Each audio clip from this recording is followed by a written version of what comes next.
Bang! Neevesknives. I'm Jared, and we are live on Neevesknives, ladies and gentlemen.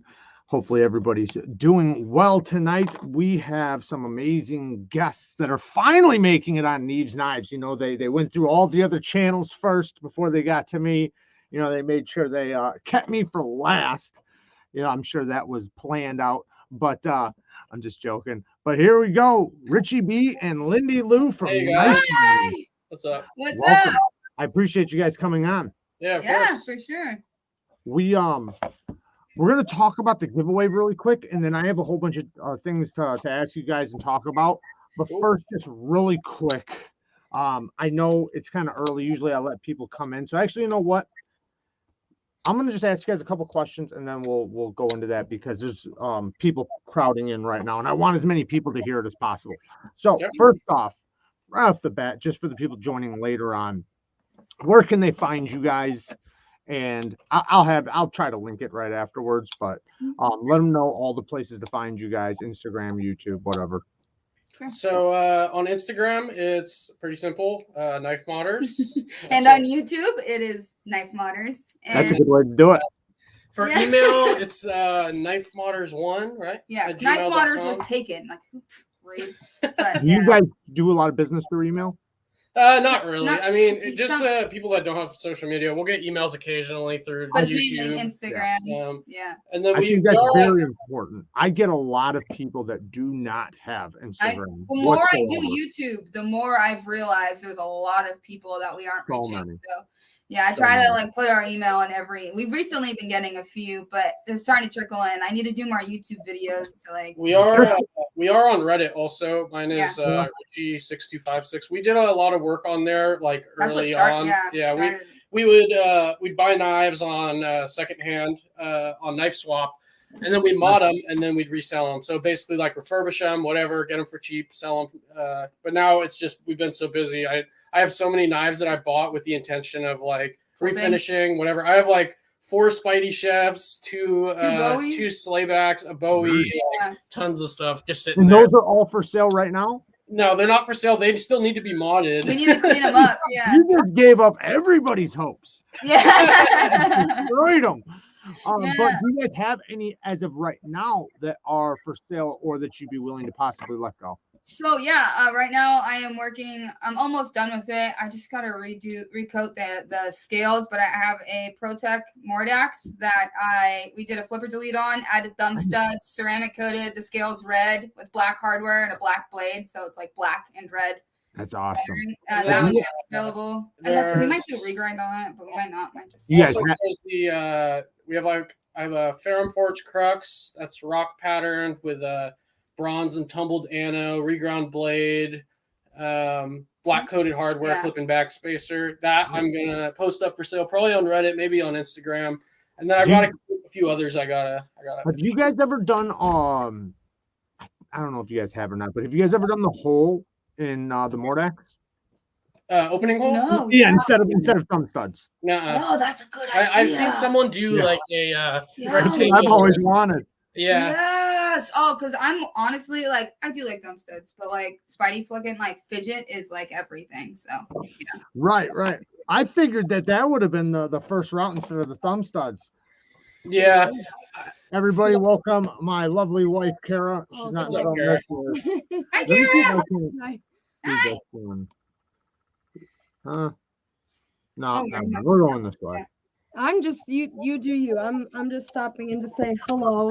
Okay, what do we got? We got 57 here. All right, so what is something that you guys receive for work a lot that's that I guess easy to do or that you guys are happy to get, like something that you guys are kind of used to, and that's something like that's easy for you guys to do that just is like, you know, something you guys are happy to do?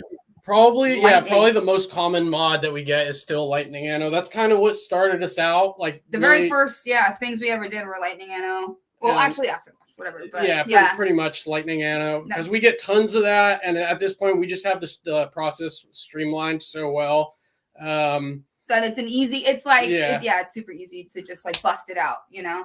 Yeah. So, but since you guys are going to be talking about all that stuff, we're going to scroll through you guys' Instagram really quick.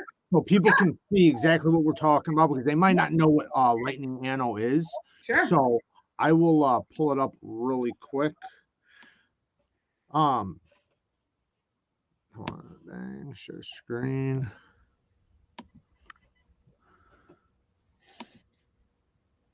I need to go.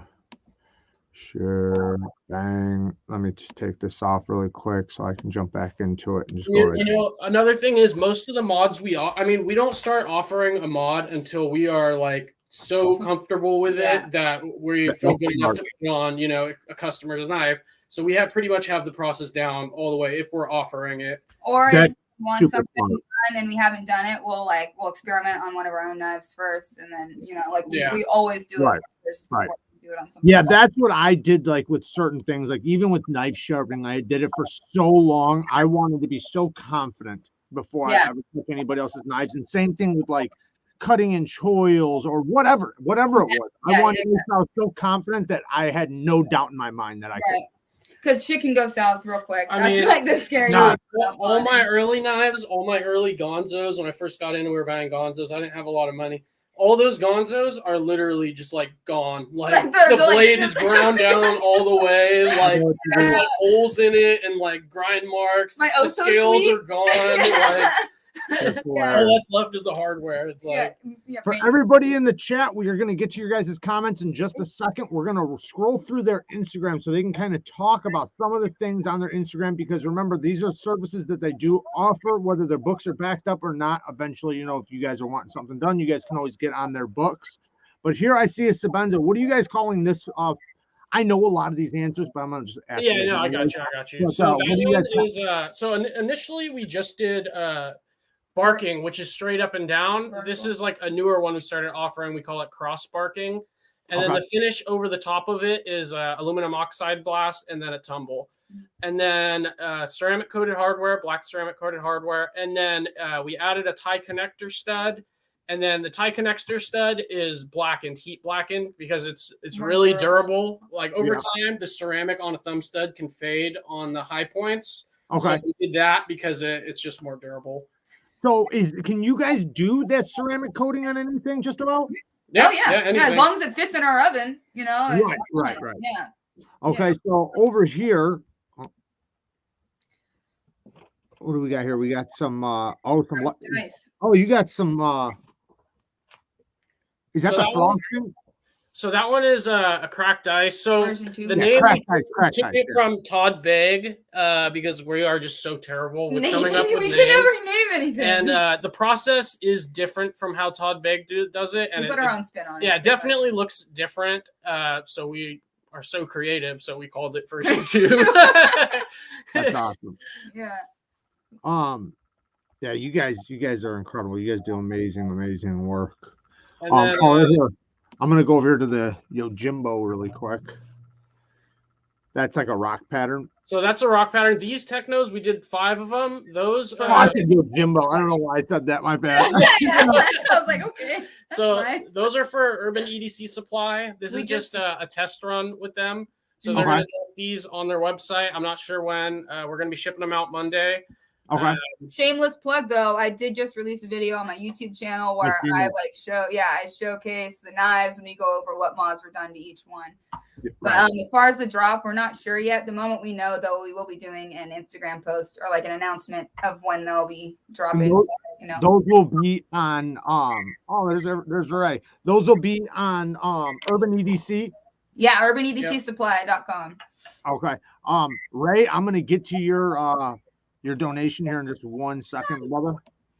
I see the stuff pouring in. I just want to get through a little bit of this. You guys, this frag pattern you guys are doing. You guys recently started doing this. This is amazing.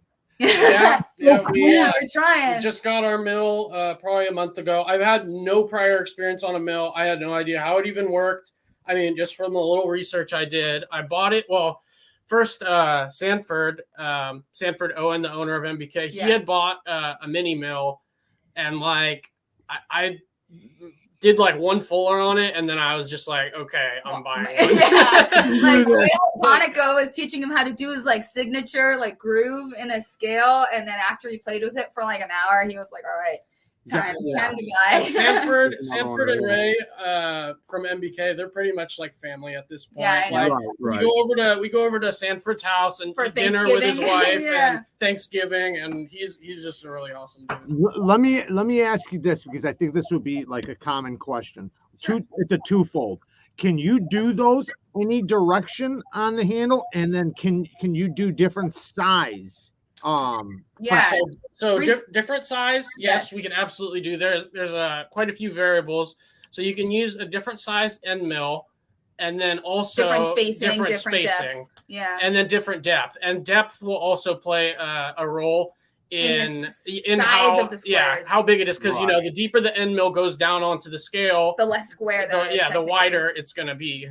Right. So as for like different orientations, we did just get our rotary table in, and that's something we're gonna have to play with a little bit more before we start offering like. So the rotary table, basically, you can just like turn the piece. You can so you can have you just 360 degrees. Turn this little handle, and it'll just move the table slowly, because otherwise you'd have to mount the scale at an angle.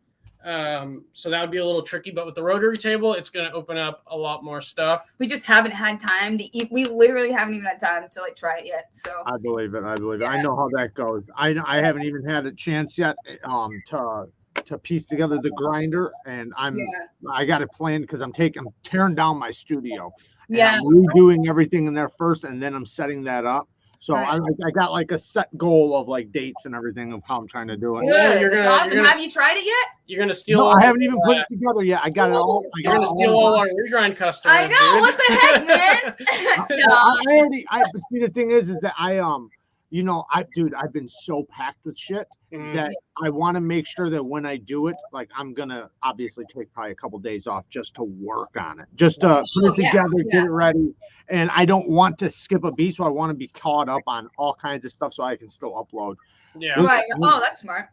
You guys have been doing this stone washed polish finish. It's fucking beautiful. Thank you. That's my favorite mod to do. Yeah, it's just super so popular. Rewarding. Like afterwards, it's hours and hours and hours of work, but then once it's complete, it's so beautiful. And then we need to make a video or something on it showing the difference, but because initially we were doing one that is more similar to Spyderco's, which is like a different process.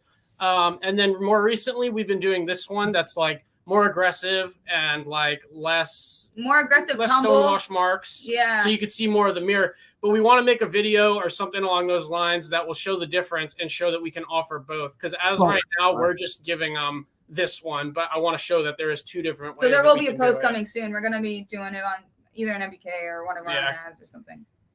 What is this? Oh, this is a Peter Rosenti? It's a custom Peter Rosenti. It's an integral. It's called the Druid. And it was badass. I've never seen this. I'd never seen it before either. It was super cool though. It was cool. But it was thick as fuck. Like it was very, very thick. Yeah. Boy. Who is it? Jim Skelton just posted a video on a new PMP knife it has almost a half-inch blade on it. It's like the thickest knife ever. It's insane. Yeah, PMP does some crazy stuff. Yeah, but this is like beyond what they've ever done before. It's so fucking obnoxious. It's obnoxious. I don't know why that didn't come up just now. Oh. And then it goes black on purpose, and then it starts playing.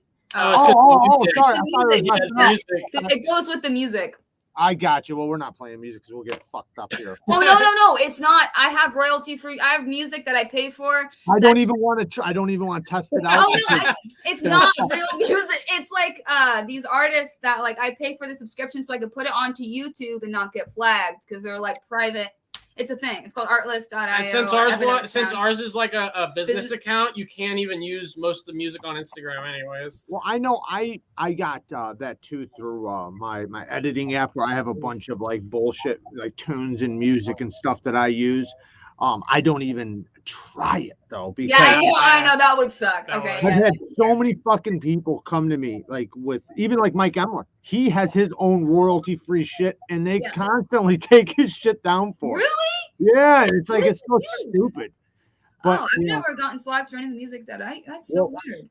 Speaking of that, we are going to go into another problem that we're having with YouTube. Let me so you guys see a lot of the stuff that they are doing. Go over there to their Instagram. If you have an Instagram, you can look through their stuff. You can also go on YouTube and check out some of their stuff. That you guys post a lot of this, or some of the stuff you guys do on Instagram over to YouTube, which is a good idea. Yeah, the shorts are like the reels. Lyndy wants to do a lot more content, but it's like with her current laptop, I can't. Her editing program like crashes every hour. I use Adobe Premiere Pro on my laptop. She does a bunch of editing on it, so it ends up taking a long time. I mean, the videos turn out awesome. Like, they're really good quality, but it's discouraging. I need to buy a better laptop that can, like, withstand, because the camera I use, it just, like, my laptop just can't keep up. I'm planning on getting a camera here in a few days. You should. Dude, I definitely am, because it'll be so. I don't want my camera to go bad on this again, because it already did before, and it was devastating. Yeah. Ray from Everyday City Carry, 3 of my favorite people. Have a good live. We chilling at home with the COVID. With that, he got COVID. Wait, what? Hope you guys feel better. Get some vitamins, lots of fluids, lots of vitamin C's, vitamin D's, and not the kind of D you're probably thinking of. Poor Kelly, she's feeling sick. She's got a lot of D. I know. Let me only on Sunday night. Only on Sunday night. Ray started it. Let's keep it going. Love you guys. Thank you, Jason. I appreciate it, man. Thank you, all of you, for being here. We have almost 100 people in here. 99. K Mason. Thank you, man. What is that? Oh, I got it. Oh, yeah. I'll just give it the peace sign, because I think that's what it is. Thank you, Mason. I appreciate it, brother. Thank you to everybody. I see Blades and Fades is in here. Shout out to Blades and Fades. Go and check his YouTube channel out.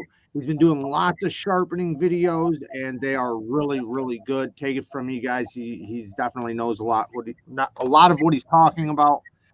Knife Nerdery, another one. Shout out to Knife Nerdery. Go and sub to his channel as well. Thank you, dude. Thanks, man. I absolutely adore the videos y'all put on YouTube. One of my favorite channels, period. Awesome. Thanks. Oh, that makes me feel good. Hey, so Jared, you said you bought a new sharpening system, but you didn't say what it was. Did you get like the TS Prof? What did you like get? The Wicked? Oh, I knew it. That was my first guess. Yeah. How do you I wanted to be able to offer, because I already offer the freehand, and then I offer the belt sharpening for cheap kitchen knives or whatever, right. And then I have fixed angled systems, but I wanted to be able to do them faster and just more efficient. And some of the knives that I sharpen already, I wanted to be able to offer the most professional I could possibly do. And that thing's gonna last you forever. My KME needs some help. I need to buy new stones. It takes so long to sharpen right now, but the stones are so damn expensive. And our clamp is broken. Oh, yeah, our clamp is it rocks back and forth. So the angle changes. I don't know. It works fine, but it's time. We've been thinking about getting one. They seem so sturdy, dude. It is. It's so incredibly solid.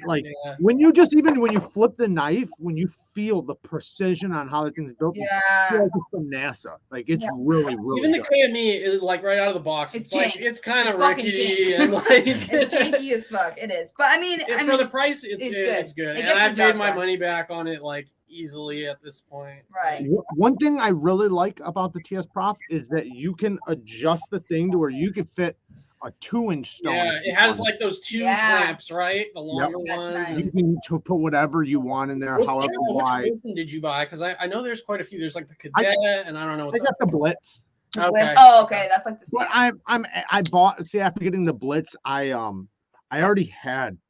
I have hundreds of stones, but I invested in multiple different kinds of stones, specifically from TS Prof and then from Veneve, and altogether it was a shitload of money. Oh, I bet it's well worth it, and it'll pay itself off though, for sure. Absolutely, over time. Absolutely. Yeah, no problem. So, okay, stupid question. TS Prof, you can do kitchen knives, right? Absolutely. Okay. Easily. I've already done a big ass buoy before. I've done other fixed blade kitchen knives, but one thing that's really good about it. What's the one that's just one fat ass clamp? Is that the smaller one that I'm thinking? I don't know. I think you could switch out the clamps. Right? Is that what it is, or am I wrong? You can adjust and widen them. Yeah, there we go. It comes with extra screws too, so if anything wears out, you already got screws to replace it. That's nice. Jimbo, thank you for the donation. Less than 10 minutes in, and already a killer live stream. Who's MC? Richie B and Lyndy. Can you explain the difference between modding flat versus contoured scales? Thank you. Happy both of you are here. Whoop whoop. So depending on the mod. It really all just depends on what mods you're doing. For most of what we do, the contour isn't an issue, or Yeah, so it really depends on what you're doing. Yeah. Like rock patterning, it's easier on contoured than flat. Flat is a little bit trickier.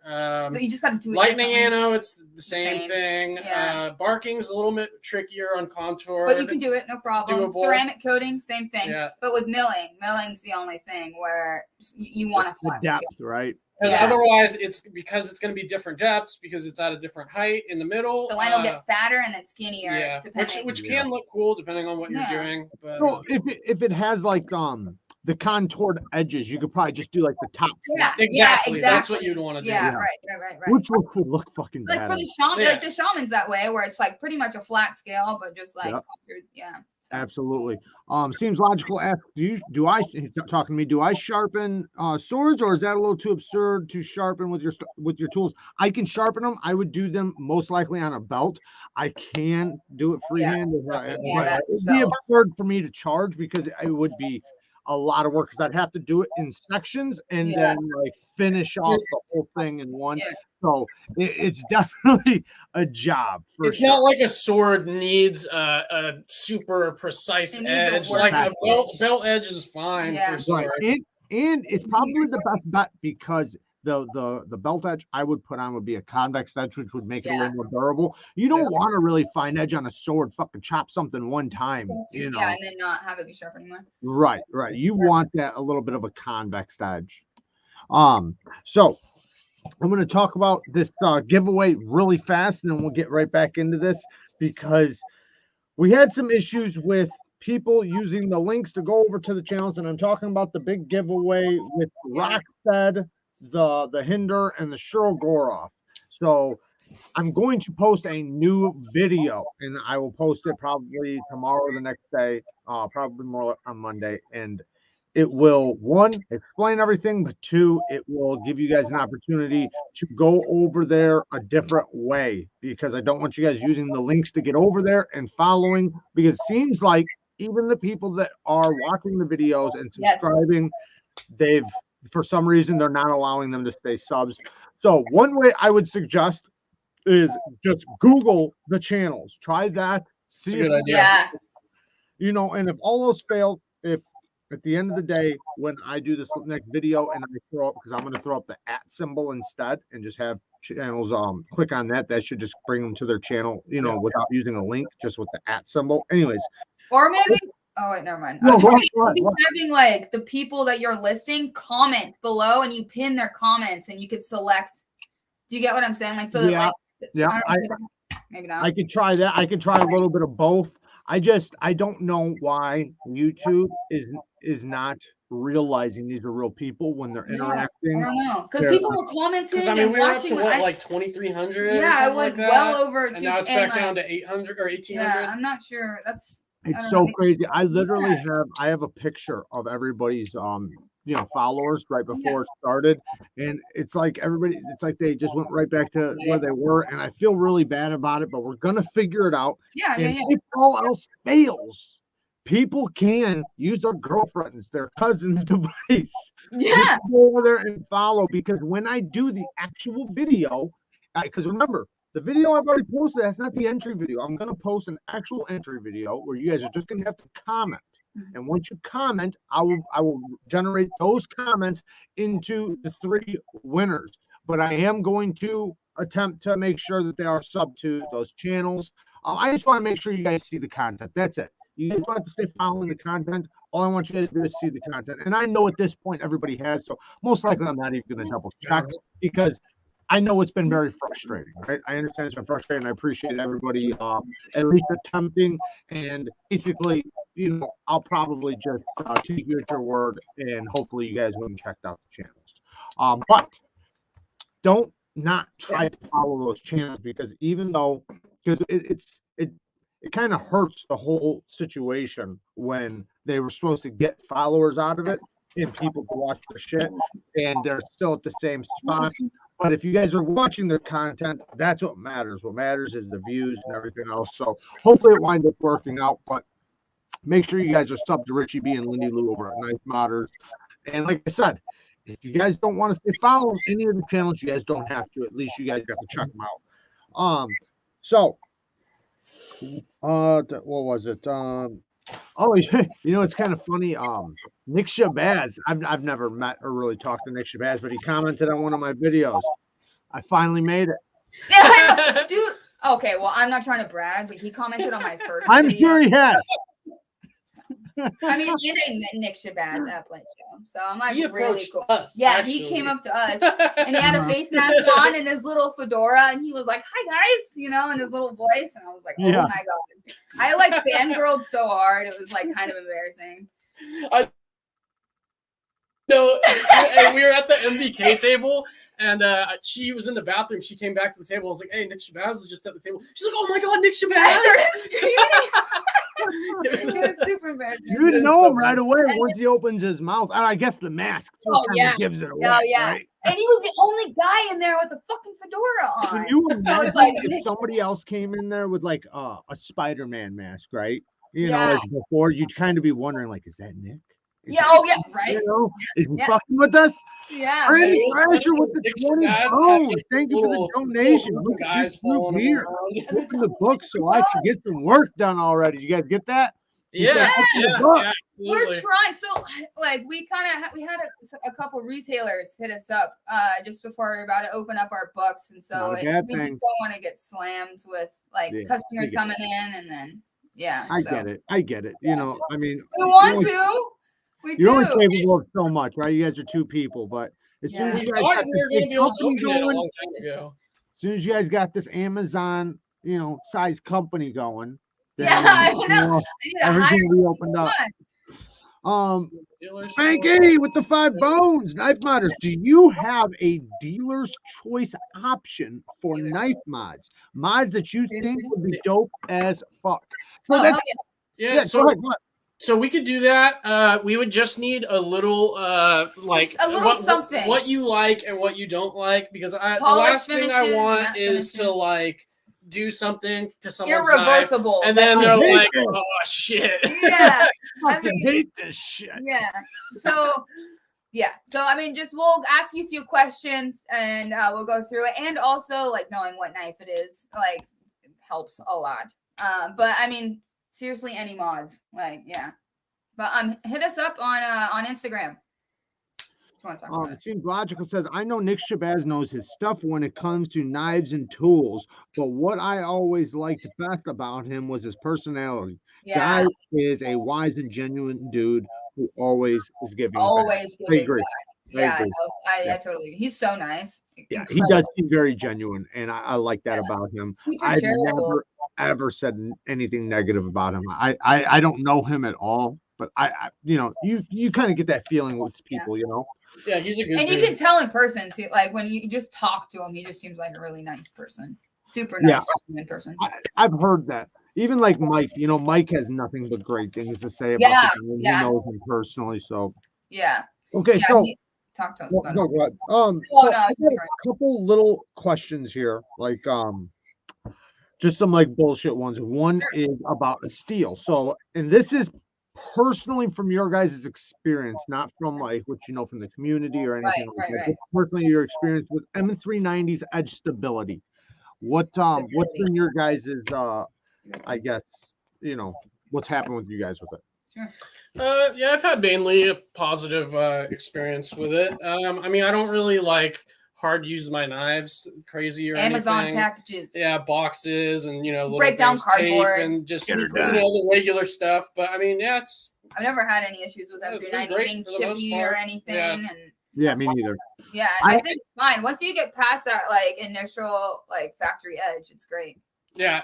That is the thing too. You do got to Yeah. get past that factory edge. And sometimes the factory edges aren't bad, but No, you know, yeah, no, for sure. know, But I mean, in it's a lot of always cases. better just to be safe. Just sharpen it a couple times at least. for and- sure. You'll get sure. better too. I've never had problems. I've heard people though, and that's why I kind of asked, because I've kind of just heard people saying that they have had problems with edge stability, and I don't know, maybe they're laying back their angles too far. There could be multiple different reasons, and then what they're doing with it. But the worst thing I think I've had is like when I know it's like softer, you know, it starts getting slick, things like that. But maybe possibly just the edge retention going down. But I haven't really had too many problems with like edge rolling or chipping or anything. Yeah. The only edges I've had chip or what like steel that I've had chip. So it was S30, but it was the factory edge, I believe. So it from doesn't really apply. And then I have had, and this is from normal use, like just really thick cardboard. Like triple walled cardboard. So I had a bug out chip in multiple places just from cardboard, clean cardboard. And then I've also had D2 chip before, and that was sharpened, and it was just cardboard. So D2 is just pretty chippy though. That was a long time ago also, like way back when I first started. So when we were trying to find like every excuse to cut with our knife. Right.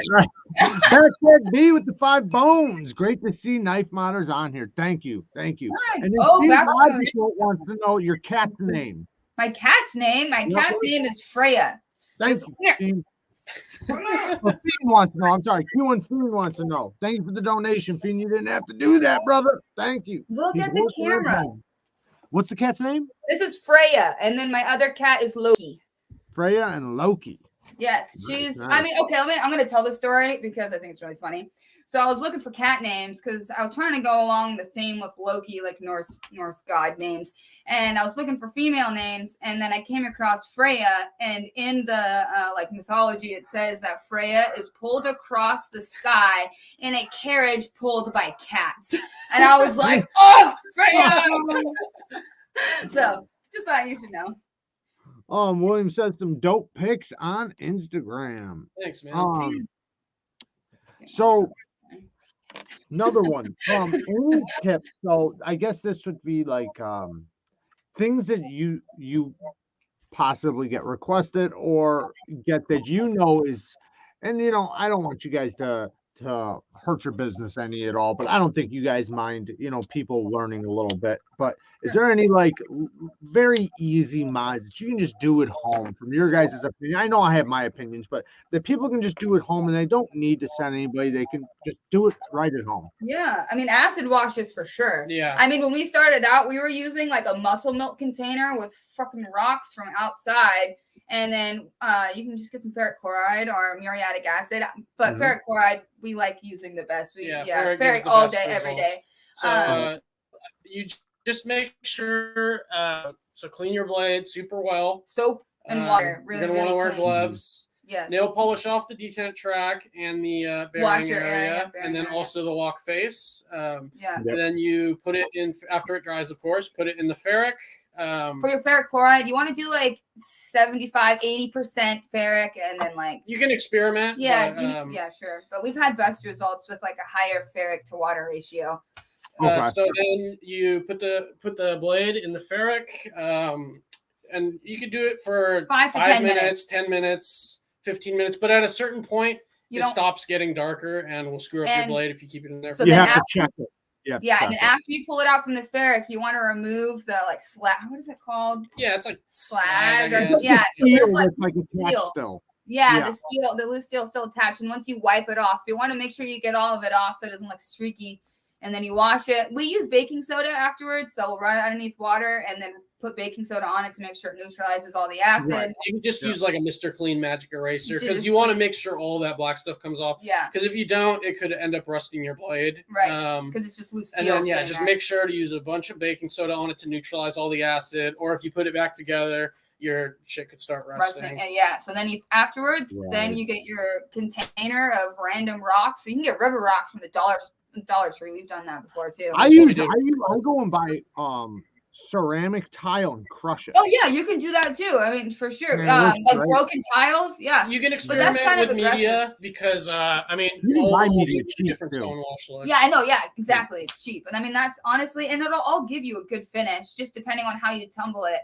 But are there any mills that are affordable that can mill titanium? Affordable, like bones, Jazz. Go ahead. Read it. You guys. So Like you 1200? so you can get the same one I have with without a digital readout for I think it's like $1,200 or $1,300. That's base. It's a mini mill, but yeah, it has no trouble at all going through tie. Yeah. I haven't had any issues with it. Stanford has the one so DRO. for that one, you won't have a digital readout, so everything you're gonna have to look at the little dials and figure out how much you're turning it by looking at the dials. Doable. It's totally doable. But that's how Ray does yeah, it. little machine shop, mini mill. That's what it's called. What about because he's asking, are there any mills that are affordable that can mill titanium? What about like finding them on the secondary market? Are there some good places to find them? Like what sites would you recommend? So yeah, I mean on Craigslist and eBay, a lot of what you see is giant old Bridgeport machines. And you can get them for like $3,000, which is like an amazing price. Because they'll run forever. But good luck trying to get them like transported. Right. That's the big expense is transport, right? Yeah, for sure. So also you can get the one from Harbor Freight. It's actually the one from Harbor Freight is the same one as the one from Little Machine Shop. It's made by Sieg, that's the company. But the one from Little Machine Shop has a lot of upgrades. Like the Harbor Freight one has plastic gears, so over time those will break.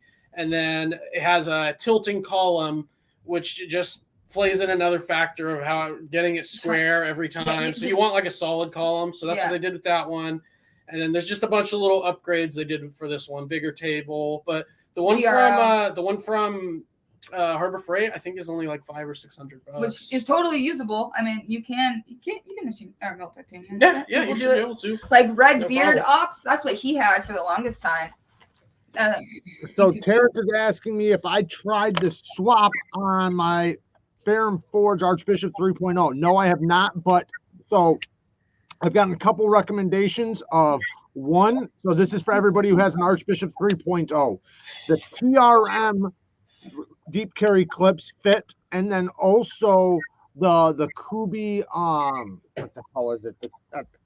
Damn it, it's the Kubi Raven. Chat on your laptop. Got it right here. It's one of the. Of course, I'm gonna start dropping shit. This Kubi right here, the Jelly Jerry one. I can't think of the name of it. Is this the Raven? I can't remember. I have no idea. I can't remember the name of it, but this Kubi right, I think it's the Raven. I think I could be completely fucking wrong, but yeah, I think it's the Raven. Anyways, that clip will also work on your Archbishop 3.0 because these fucking clips are absolute garbage. Like, they suck. I don't even understand how you can put a clip like this on a knife like this and let it go out the door. I've worked on a few of them, but I never tried putting it in pocket. Is the ramp just terrible? The retention, or like it's too short, too small for the knife. That's one thing, right? So it just feels awkward, like you have a little tiny clip holding something because it's a heavy knife. There's no milling on the inside. Then because it's so short, you got that tightness to it, and then it's right next to, like, how the corner of a clip can land sometimes on the cutout for the lock bar. It does that too. So you have like all things wrong with it. But like I said, TRM deep carry clips, you can get them for $20 on TRM site. Will fit it. And then also the Kubi Raven titanium milled pocket clip will work on it. And this is a good clip. So this ain't bad. And it's longer. So it'll work good.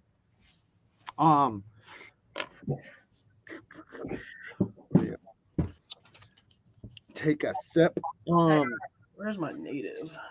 We recently did that. We've done a few mirror stonewashes on the. Stasa 23's in the house. Shout out to Stasa. Go and get your ass over there and follow his channel.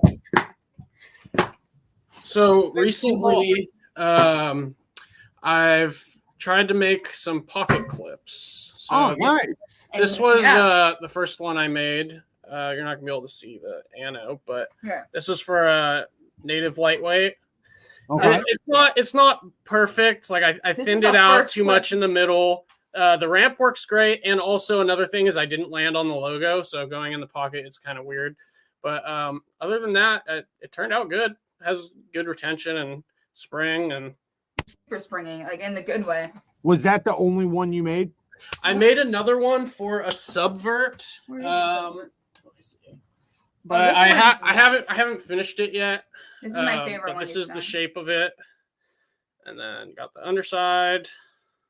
So I did screw up on the ramp. I was doing it on the flat platen, and I just couldn't get it right. I should have done it before I shaped everything else first. It made it difficult. So I ended up doing it on a wheel. So it has like a hollow ramp, which is like the worst kind of ramp. But yeah, I mean, that's usually when clips suck, is when they have those hollow ramps. I know exactly what you're talking about. I see them sometimes, and it's like, why? Yeah, it makes no sense. The flat ramps are the best. Yeah, for sure. So something we're working on right now actually is so we've been meaning to do a giveaway. Sorry, I'm putting my hair up. It's like in my face. So we just recently passed up 3K, and we've been meaning to do a giveaway. And so right now we are getting together a nice giveaway, modded. All the knives are going to be modded, but nice. Yeah. So we were given a Artisan Gavco Great White, and so it was donated by Artisan. A long story, but so we're gonna be. Are we just? Where are they? Are they right here? I think they're soaking. Yeah. Okay. We rock pattern the scales, and then we're gonna do an acid wash with satin flats. That's the plan. And then we're also gonna be giving away that feldspar that's reground, ceramic coated, and then stickers and KPL and all that stuff. So that's coming pretty soon. What's up, Kev? What's up, Lefty? Lefty's in the house. Shout out to him. Go and follow his channel as well. And then we got Benny Blade with the $4.99. What's cracking? Hello, knife modders. I love knives in here. Sand down the clip ramp. So let me catch up really quick. I use the TRM clip on all kinds of knives. Well, also you can buy them, so that's a kind of a good deal, right? Knife modders and Neevesknives. Knife Sergeant wants to know if either of you guys are coming to Vegas in 2 weeks. I am not, but I do. Yeah, we're not going to that one. Not this year. Yeah. We definitely will be going to the Blade shows. Maybe both. We'll and a California Custom Knife show next year for sure. Well, I'm not going to that one. But I'm definitely going to go to Atlanta. That's same. Yeah, that's the main one we want to go to. Because we've hit USN and Blade Show. Those USN was our first show, and then we did Blade Show West. But I've heard the one in Atlanta is just the one to go to. One that is the one. Right. Well, that's the biggest one in the world. So yeah, I know. Oh God, we should have gone. I'm so mad. I want to go so bad. I haven't been to one yet. Andrew Tool's in the house. Shout out to Andrew Tool. It's been a while. Jonas Iglesias, thin in the middle there. That's like Jonas Iglesias, thin in the middle there. Oh no. That's okay. I'm not good at trivia. That's probably why. Is he talking about I think he was talking about but I don't know the one. I don't think I've ever seen a hollow ramped clip. Yeah, you have, you just don't realize it. So right the ones that suck. They're terrible. Yeah. They're terrible. Fucking hate. Yeah. Probably help. When you look at the clip, like where it goes over the pocket, you'll see like how it almost like just does like a straight down wall. And it just stops. Yeah. It's not a good. It's not at an angle. It literally.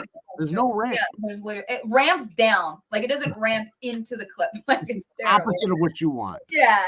Because then it just hits the wall. The wall of the ramp.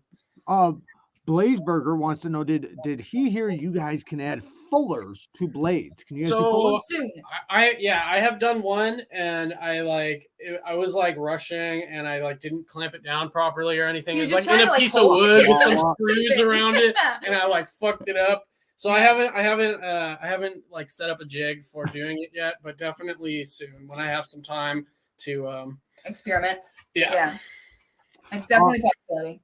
Matt Hatter says, make some replacement tie clips for all the Wii knives coming out lately. I'm sure you'd have a lot of requests. That's probably I want to start making Damascus clips for knives.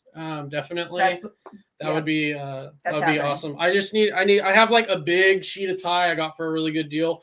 So I'm gonna make a ton of clips out of those, and then once I'm comfortable, I'll buy some Damascus because Damascus is extremely expensive. Yeah, ridiculously expensive. So yeah, it's an Thank investment. you, Andrew. Evening, y'all. Hope y'all had a great holiday. Thank you, Andrew. Happy holidays to you too, brother. Appreciate you stopping in. How much would it cost to have tie scales made for an 80-20.5? I couldn't tell you. We don't make scales. I'm sure there's someone out there that is.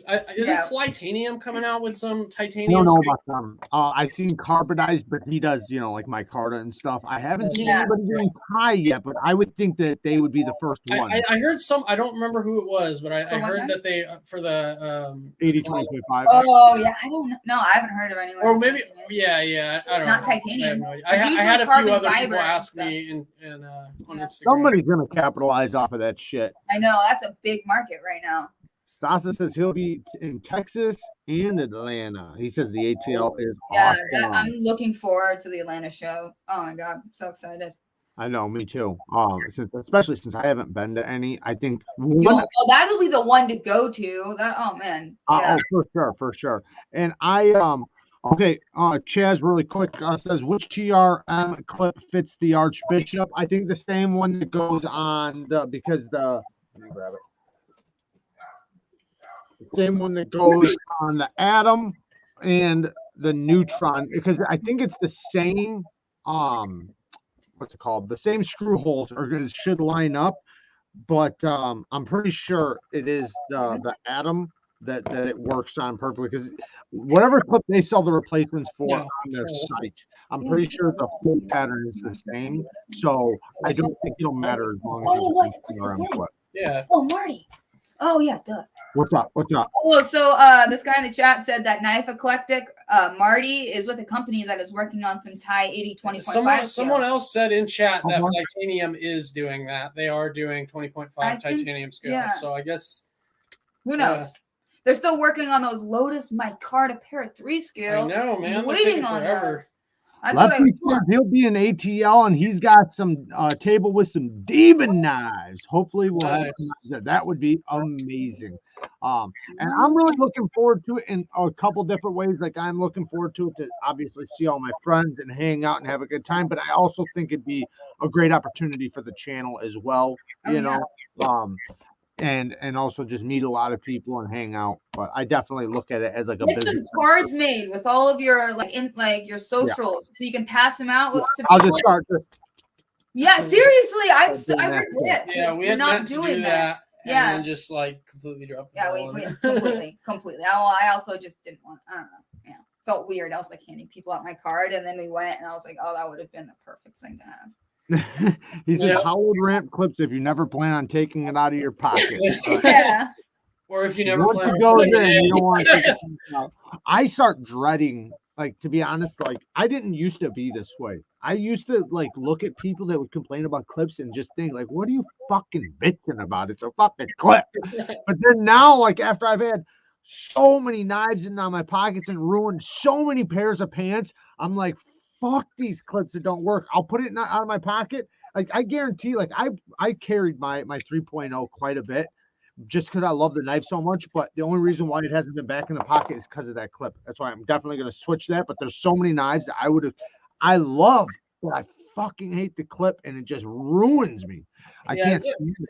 It's a little bit different for me because I wear pretty much these super thin, not basketball, but they're I don't know, sport wear type shorts, and they're super thin pocket, and that's pretty much all I wear. It's very rare that I actually wear a pair of jeans. So he never wears pants. Most clips can go in even if they're really tight. But well, I do wear. Sorry, go ahead. Oh no, I was just saying I have girl pants, so I mean. Yeah, you don't have no problems. You just fit in the pocket. Or no pockets or super thin pockets. Yeah. I wear a lot of back, workout pants and basketball pants and shit like that too. And in that case, I don't worry about it either. But when I do wear jeans, especially when I'm at work, and if I got to take it in and out of my pocket 4 or 5 times, and it just starts driving me nuts. And then I think about, because you can actually feel it wearing your pocket out over time. Oh yeah, you can hear it too. And especially if it starts to wear out, oh man, then you put a shitty clip in after your pocket's already wearing out. It just fucking there goes your pocket.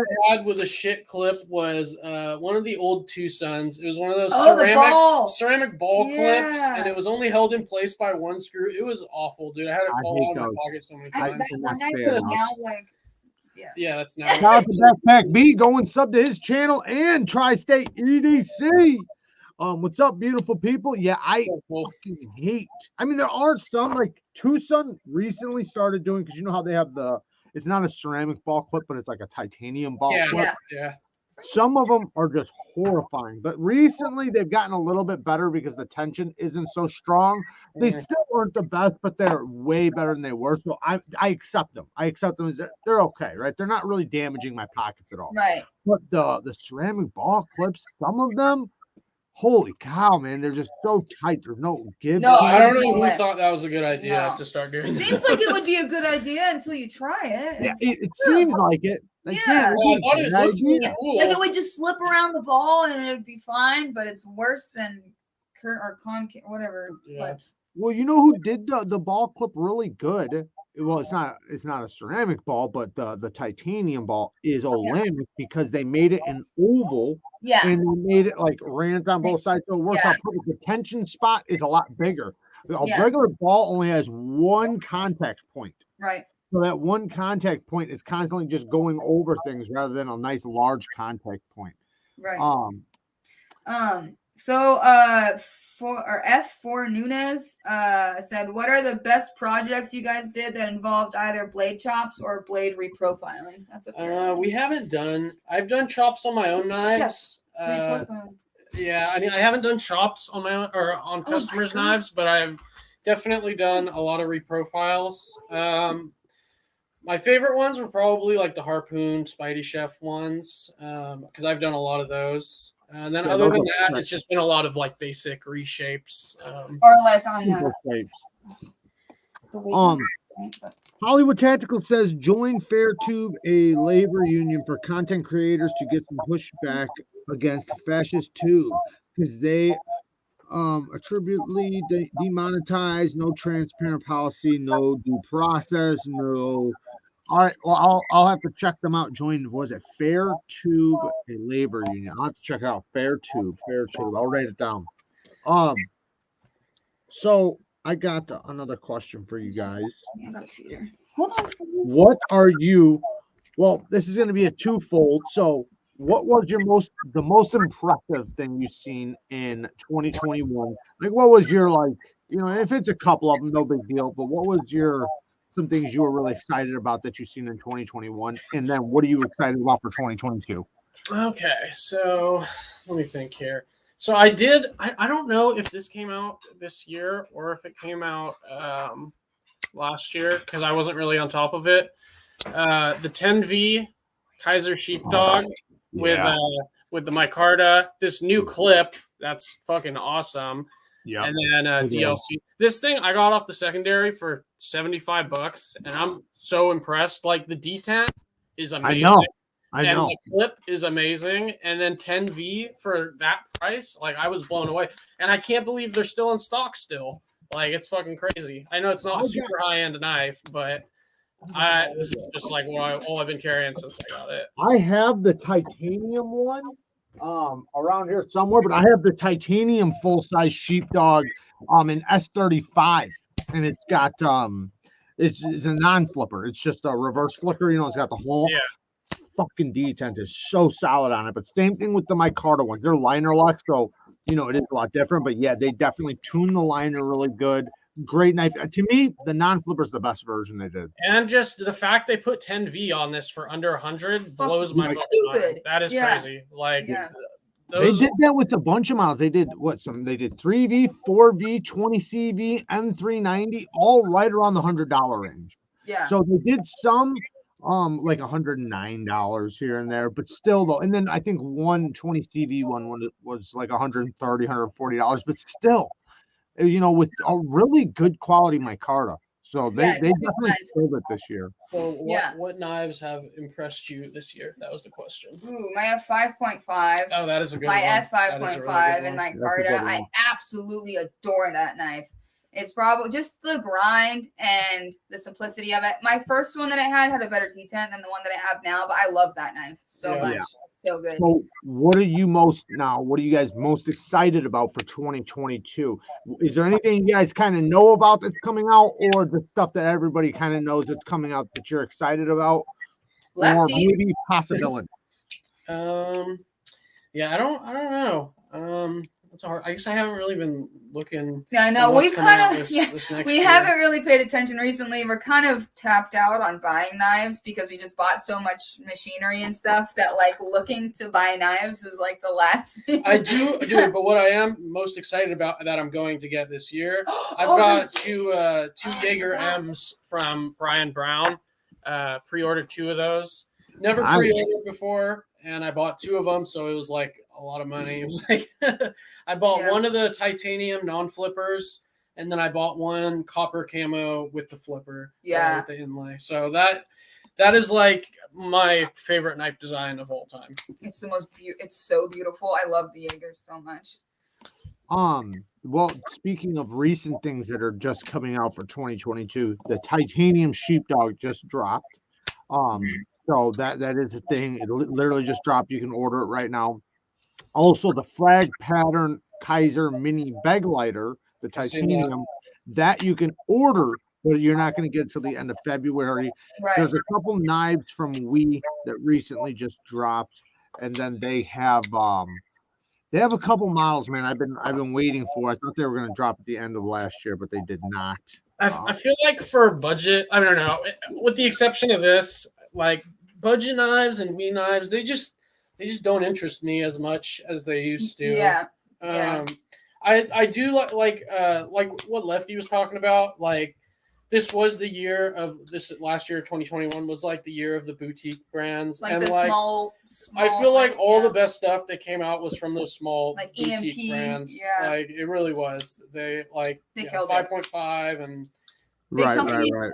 Yeah. You know, one company that I'm really impressed with, and I don't know if you guys have seen anything from them or had anything from them, but their first stuff that I seen was okay, but you know, it wasn't as good as now, and they are stepping it up. They're even like doing not partners, but they're working with other companies so they have more machines going. But it's Megaron Knives. Oh, right. Megaron Knives. They do have budget knives, but they have a lot of high-end knives. Yeah, I remember one a while back. I think their first knife was the Megaron Prayer. I think LTK reviewed it a long time ago. Yeah, that's when I first heard of them. We haven't handled any of those knives. So I saw you showing it in the live stream last live. That one knife was gorgeous. I've gotten a few of their models, and I've just been impressed with everything. I got one on the way right now. It's a new one that I'll show it really quick since we're right here. They're doing a really good job, and one thing I really like about him is, well, the guy, he's just such a good dude. Like he don't want to let me get out of here. He's such a good dude that come on, this thing's not letting me get out of here now. I'm trying to oh, here we go. All right, so he's such a good dude that he's really cool to work with. He listens to you. He wants to know like what people want to see. And here is really quick a new model, the one I have on the way right now. And it looks like it's really nice. Is it massive? Just a regular full size knife, 3.5-inch blade. It does look big. He does have other smaller knives. Like they just recently did the Curix, which is a little bit larger than the whippersnapper, but it's very similar to the whippersnapper. But it's like a large version of the whippersnapper. Yeah. And but just like showing off a couple things. Like their newest thing is right here. They have a couple. It kind of reminds me of like a Liang Ma, Field Duty. Mm-hmm. Yeah, you're right. You're right. It does. Access. That one has better walkbar access actually, because there's like a little cutout thing. Well, they have. Let me just scroll down some of their stuff really quick, so you kind of see it. So here's the Curix right here. I have this. I sent this to Lefty, This one's really cool. That is an interesting front flipper.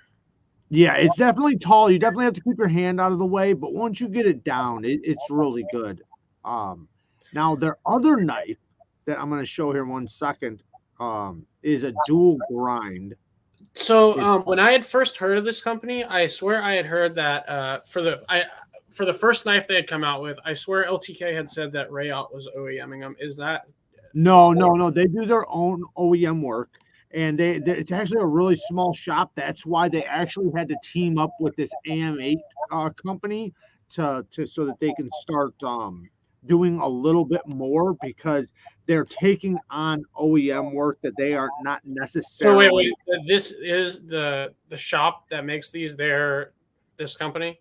Yes, it's this company, and people can hire them to do OEM work.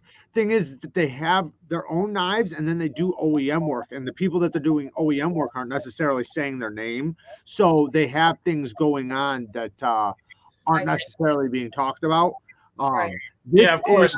Since it's a small shop, they don't want other people finding out about them, and then the lead times go up. And it's right. And this is the Karaki. This is like one of the easiest front flippers ever. It's S90V. I'm not a big fan of the dual grind, but whatever. He's gonna do it all in one solid grind eventually. But really good knife though. It's only a front flipper, but the jimping is so perfect and the detent is so well tuned. This thing flips like a beast. It's such an easy front flipper. It's like one of the easiest ever. That knurling is pretty. Yeah. Like that and that's another thing is that they're doing, like, if you look at like some of the machine lines that they're doing really clean work. This one I have, but the one I have, it has the machine lines, but it also has like a carbon fiber inlay on both sides. This one was okay, but it wasn't a great representation for them in their work. Like the clip kind of moved a little bit because it only has one screw. This is the one I have right here. But they also have budget knives that are very well done, that are super cheap, like $30-$40. What steel are they using on their budget knives? DC53 at the moment, but they're talking about introducing 14C. But the DC53 is basically, it's like it's D2, a harder version of D2, and I have noticed, because I've dealt with it quite a bit from them, it sharpens up with a way finer edge than D2 normally can take. So it definitely has that ability. You can polish it really good.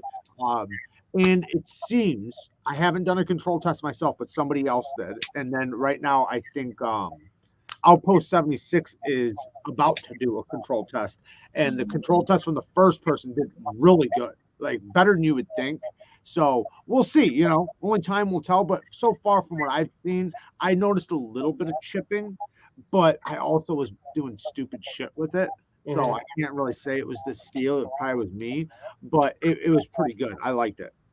For $30-something, right? That's what we're talking about. It's not like, we're talking about, $100 or anything. Right.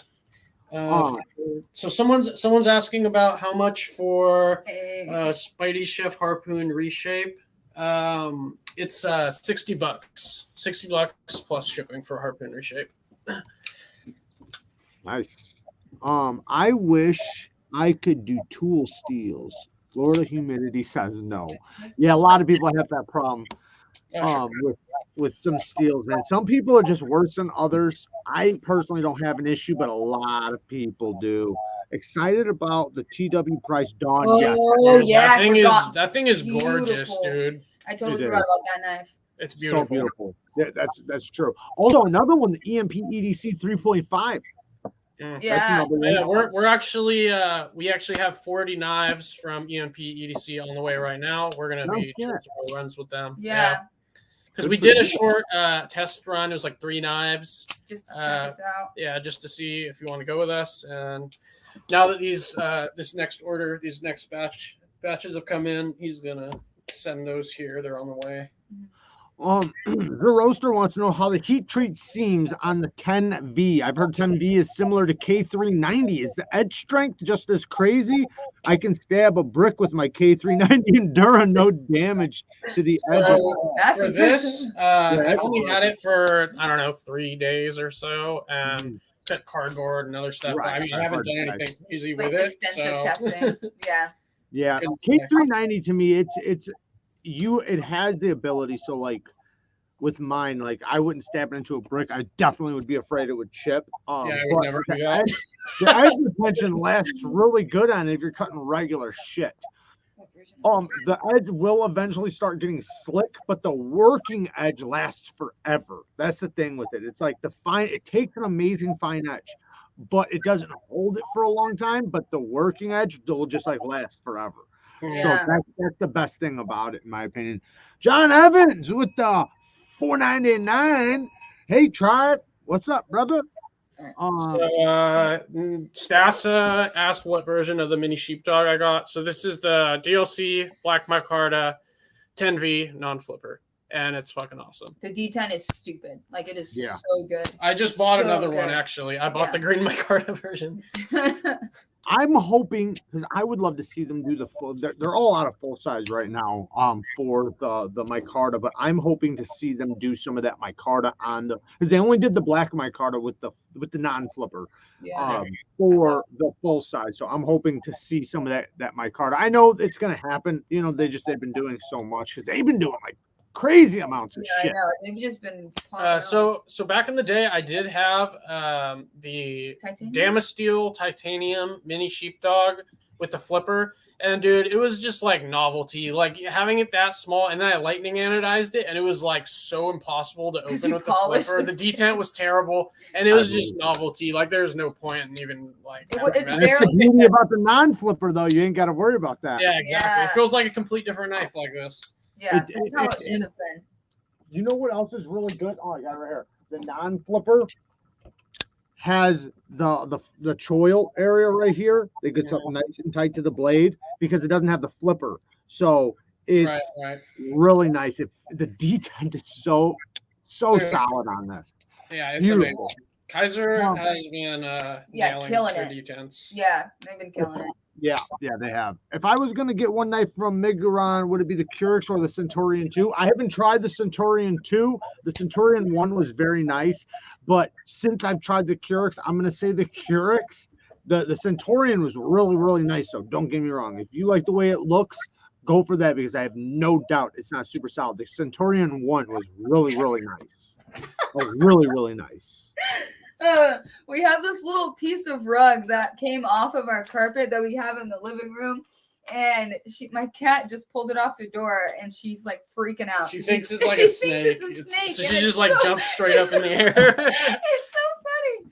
It's funny how animals just naturally have an instinct. I know, it's crazy. They can never see a snake in their life, and I know, but they replicate it. She'll walk up to it, she'll start going. She like hates our new little floor robot cleaner for the same reason. It's so funny. It's absolutely hilarious. We hung some things on the door for the backyard because birds kept flying into the glass door. Right. And it's just like strings, but everything in the backyard for like a week just stayed out of there. Never came in the backyard. Like everything was gone.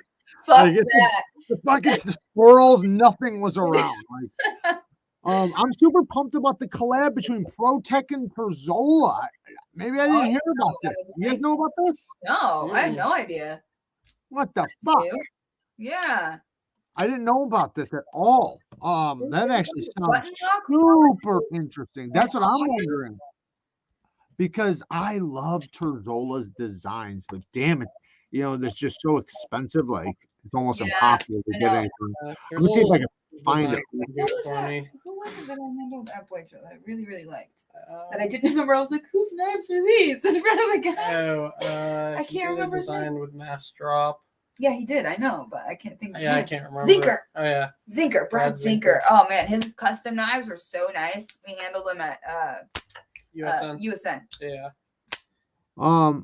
I don't know. I guess I see Terzola on their site, but I don't. Oh wait, this must be it right here. Oh, it's a little knife. I'm guessing.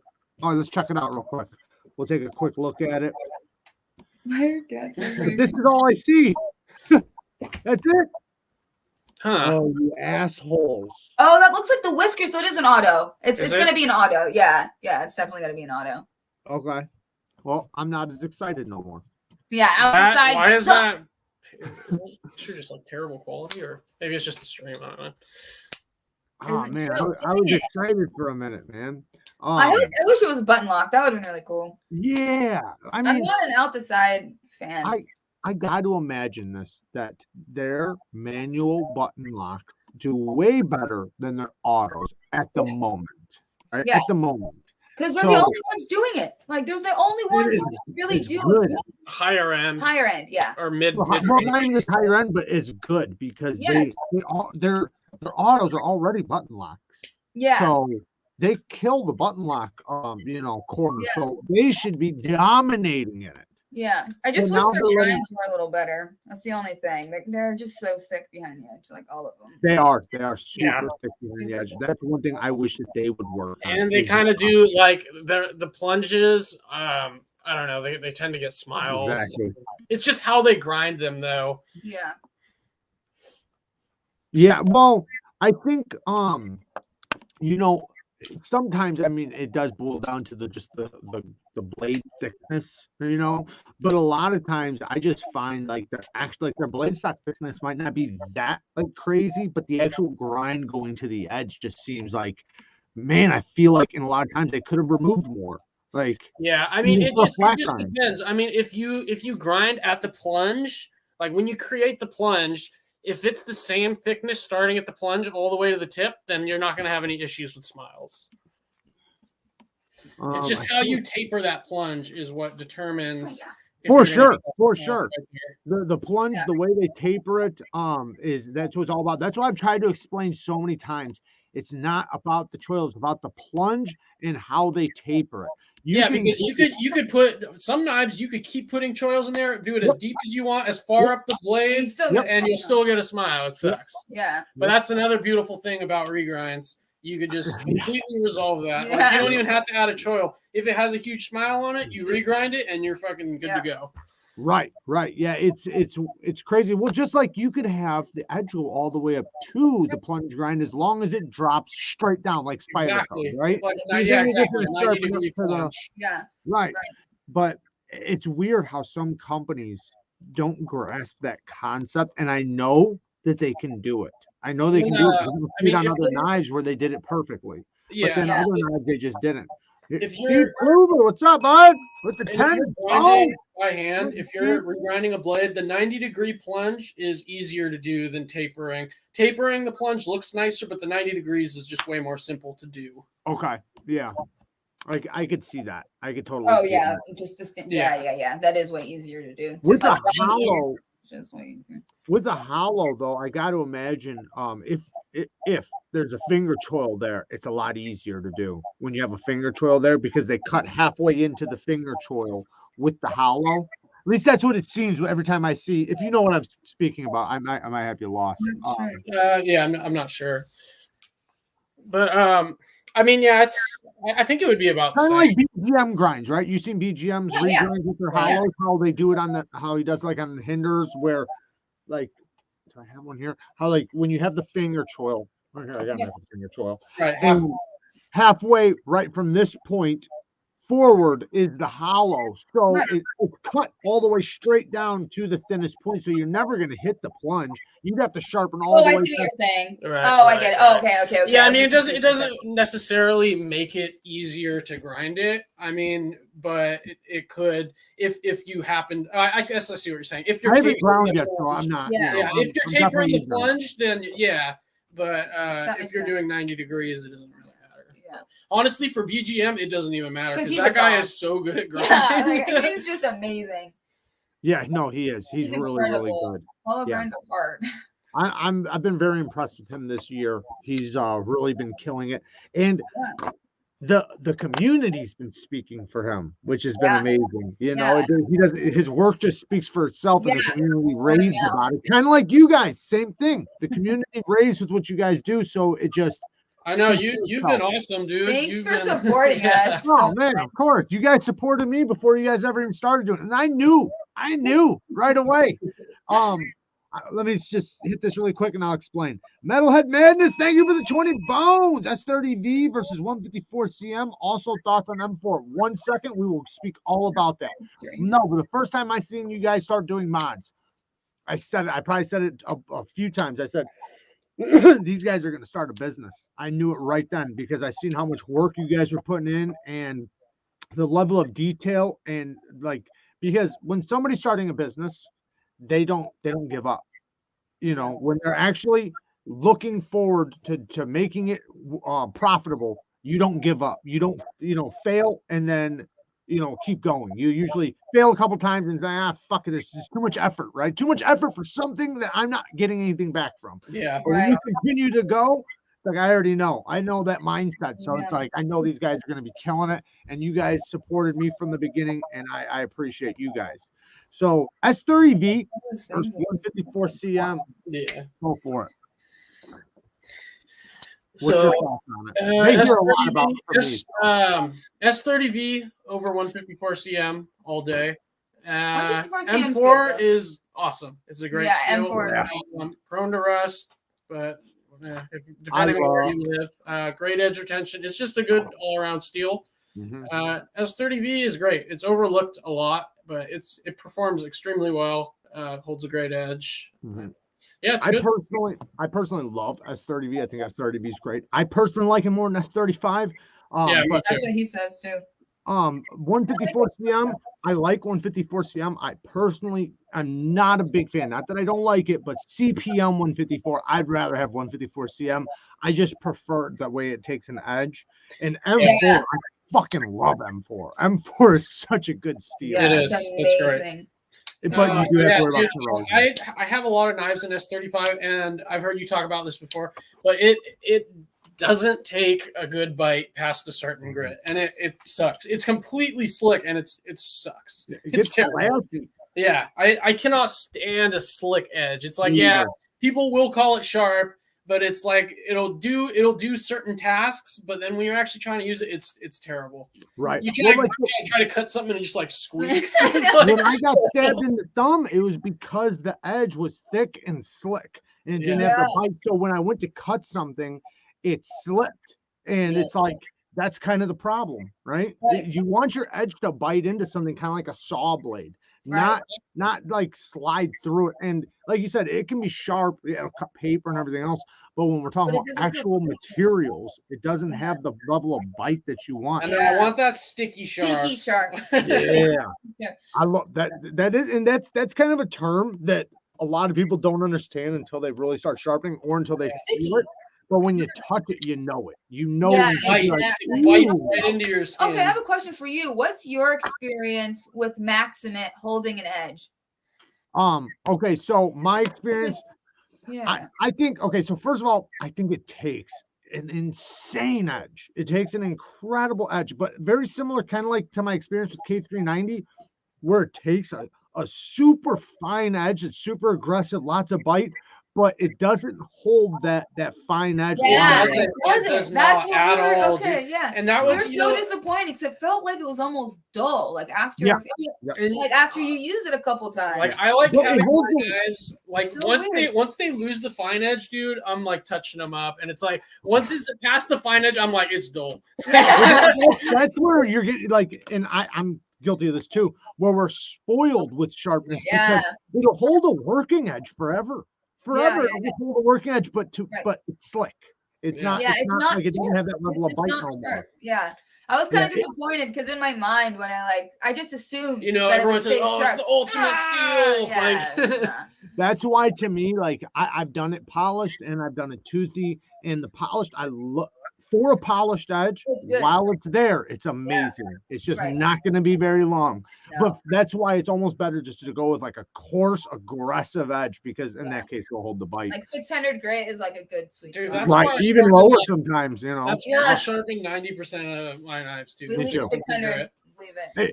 It's like the best grit. It's like you're fine enough to do the fine stuff, and you're aggressive enough for it's kind of like that, just right in between. Yeah, it's perfect.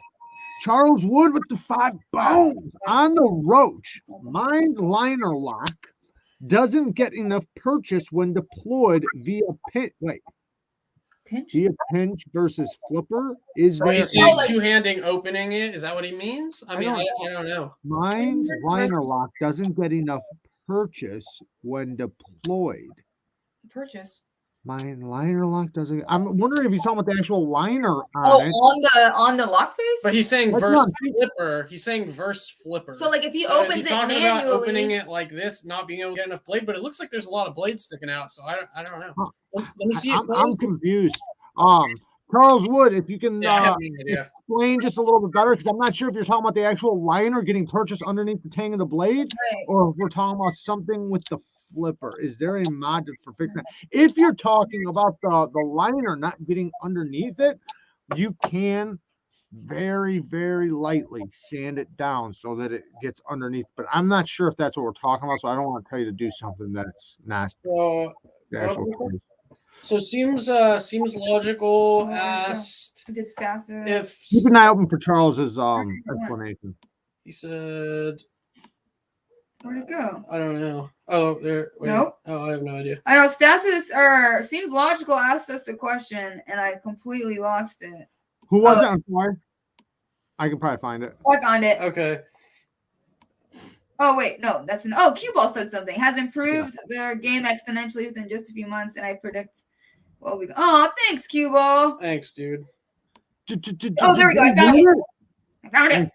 Did Stas tutor you guys on how to mod knives or answer any questions you've had at the process? So yeah, Stas has been super cool since the very beginning. We've always talked and we've always bounced ideas off each other, and he's been super supportive, like from the beginning. Yeah, he's been great.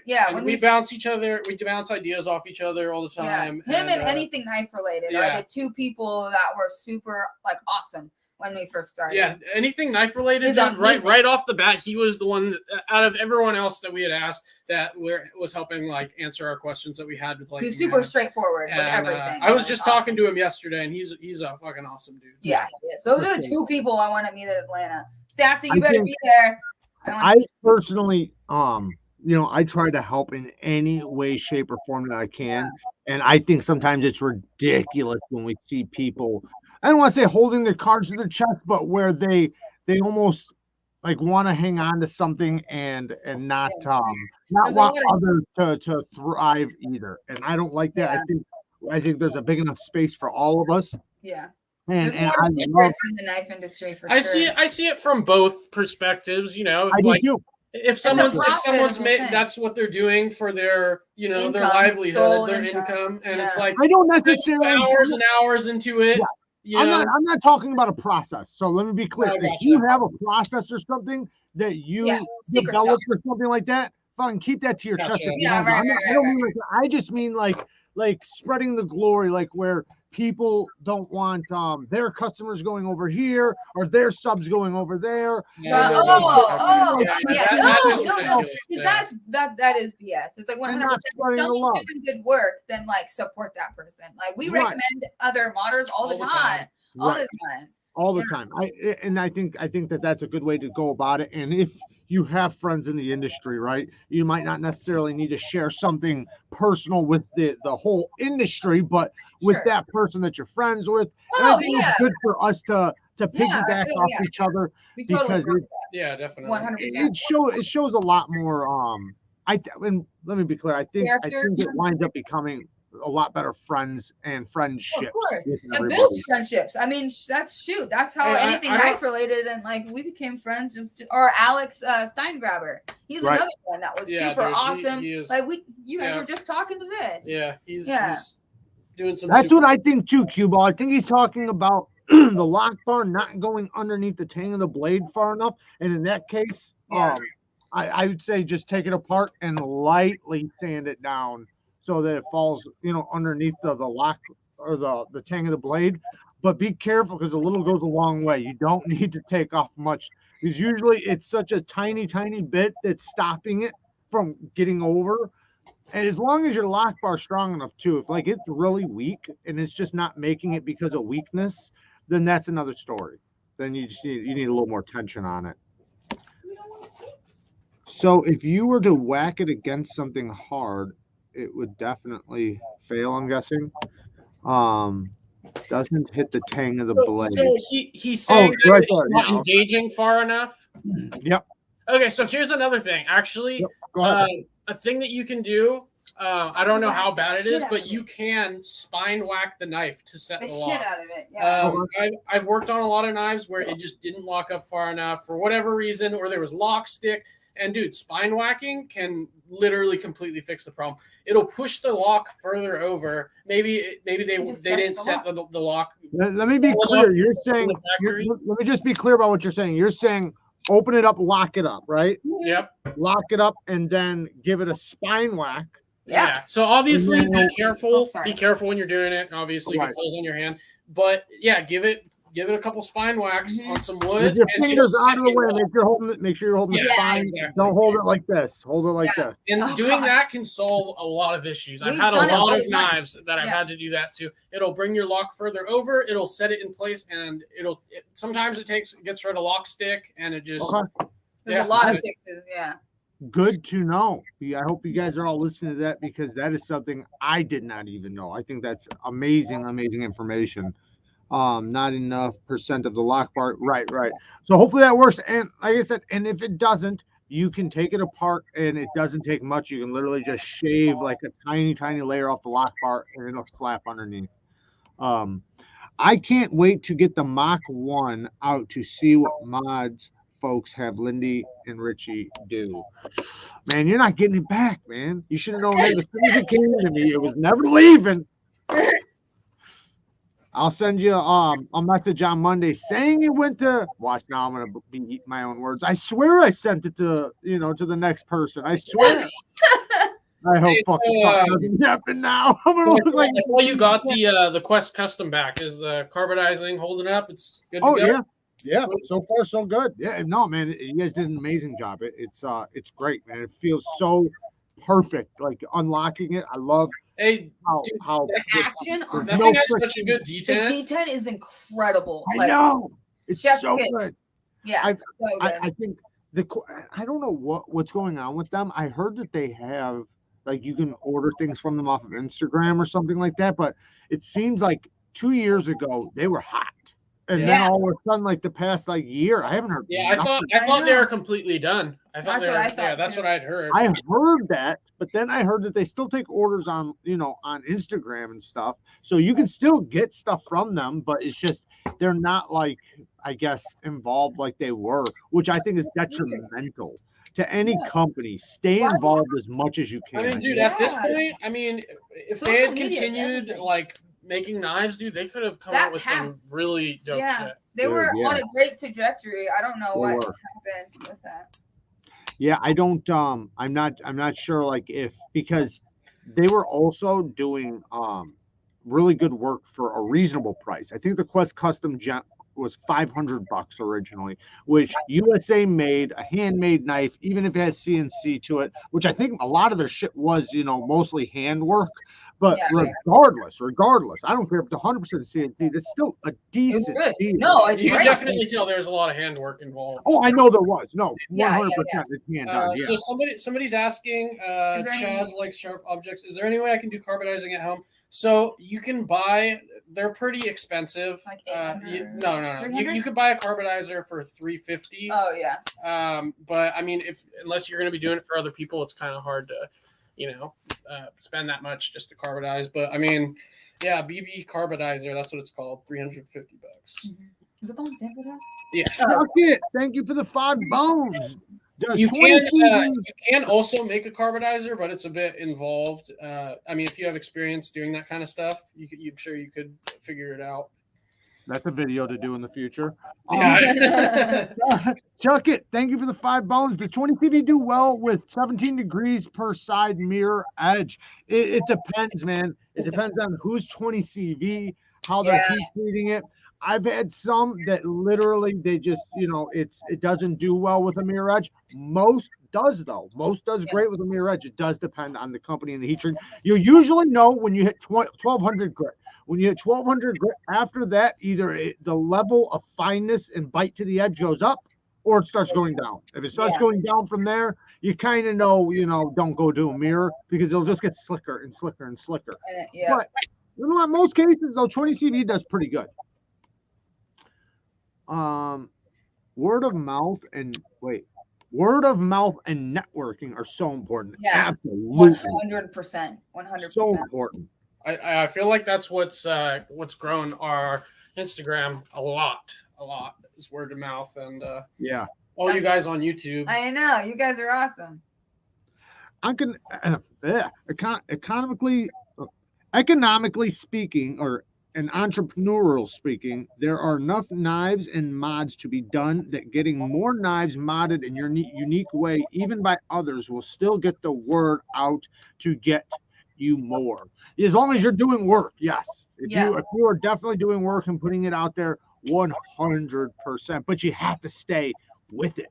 You can't. I put it this way. Check this out. Real Steel, right? Let's talk about Real Steel knives.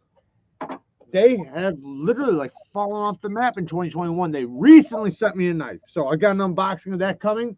But besides that, they really, I guess they did the Metamorph? the Megalodon or whatever. They did that, but you haven't really heard. Oh, Steel Will too. Steel Will. What has Steel Will done?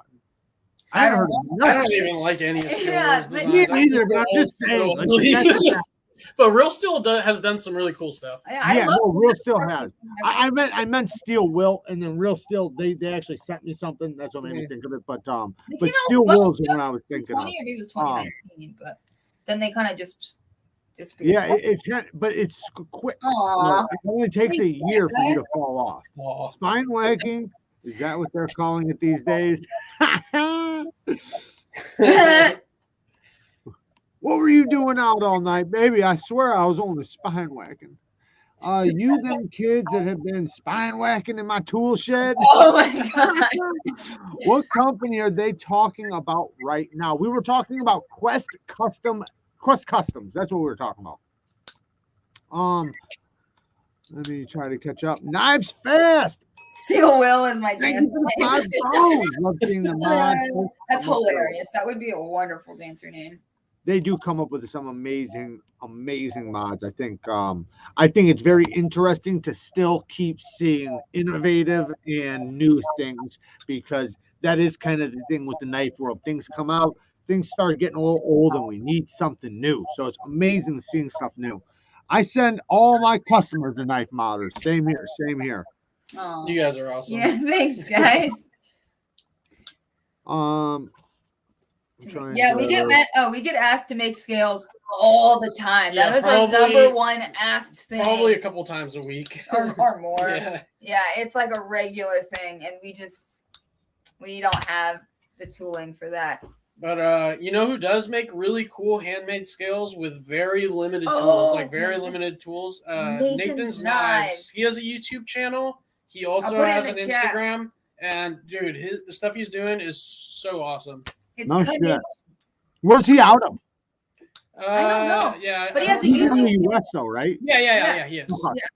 You should definitely watch his YouTube channel. It's incredible. And he shows the process he uses to make the scales, and it's everything so limited. He's just using a Dremel and a drill press, and the stuff he's doing is insane for the tools that he has. Yeah. I'm sorry to hear that, Dominic. I'm not sure. I'm not. I think the internet is just kind of slow right now. Some days it happens. I'm sorry if it's blurry for anybody. Drop me a dislike. There's nothing I can do about it. I'm sorry, guys. I know. There you go. Thanks, Q1. And yes, I know we do need to make a frequently asked questions list, or a little I don't know, fucking Q1 Fiend's on top of that shit. Oh, he's on it. Nathan Knives. Oh, he was just here? Oh, what the heck? Oh, cool. He was in here? Well, anyways. Sorry. Well, D. Legal says he's thinking about getting into the scale game. I talked to a CNC rep yesterday. Awesome, man. Good for you, man. Huge market for it. It's an open market. 80-20, man. Start making some 80-20 scales. You'll have right there. You could fucking kill it if you had some 80-20.5 scales right now. And not even just that. I could think of literally a dozen things right now, because there's always things coming out that there's going to be a market for if you have something else. Like kind of like put it this way, the work sharp, right? I knew right off the bat there was going to be a market for a stone attachment, right?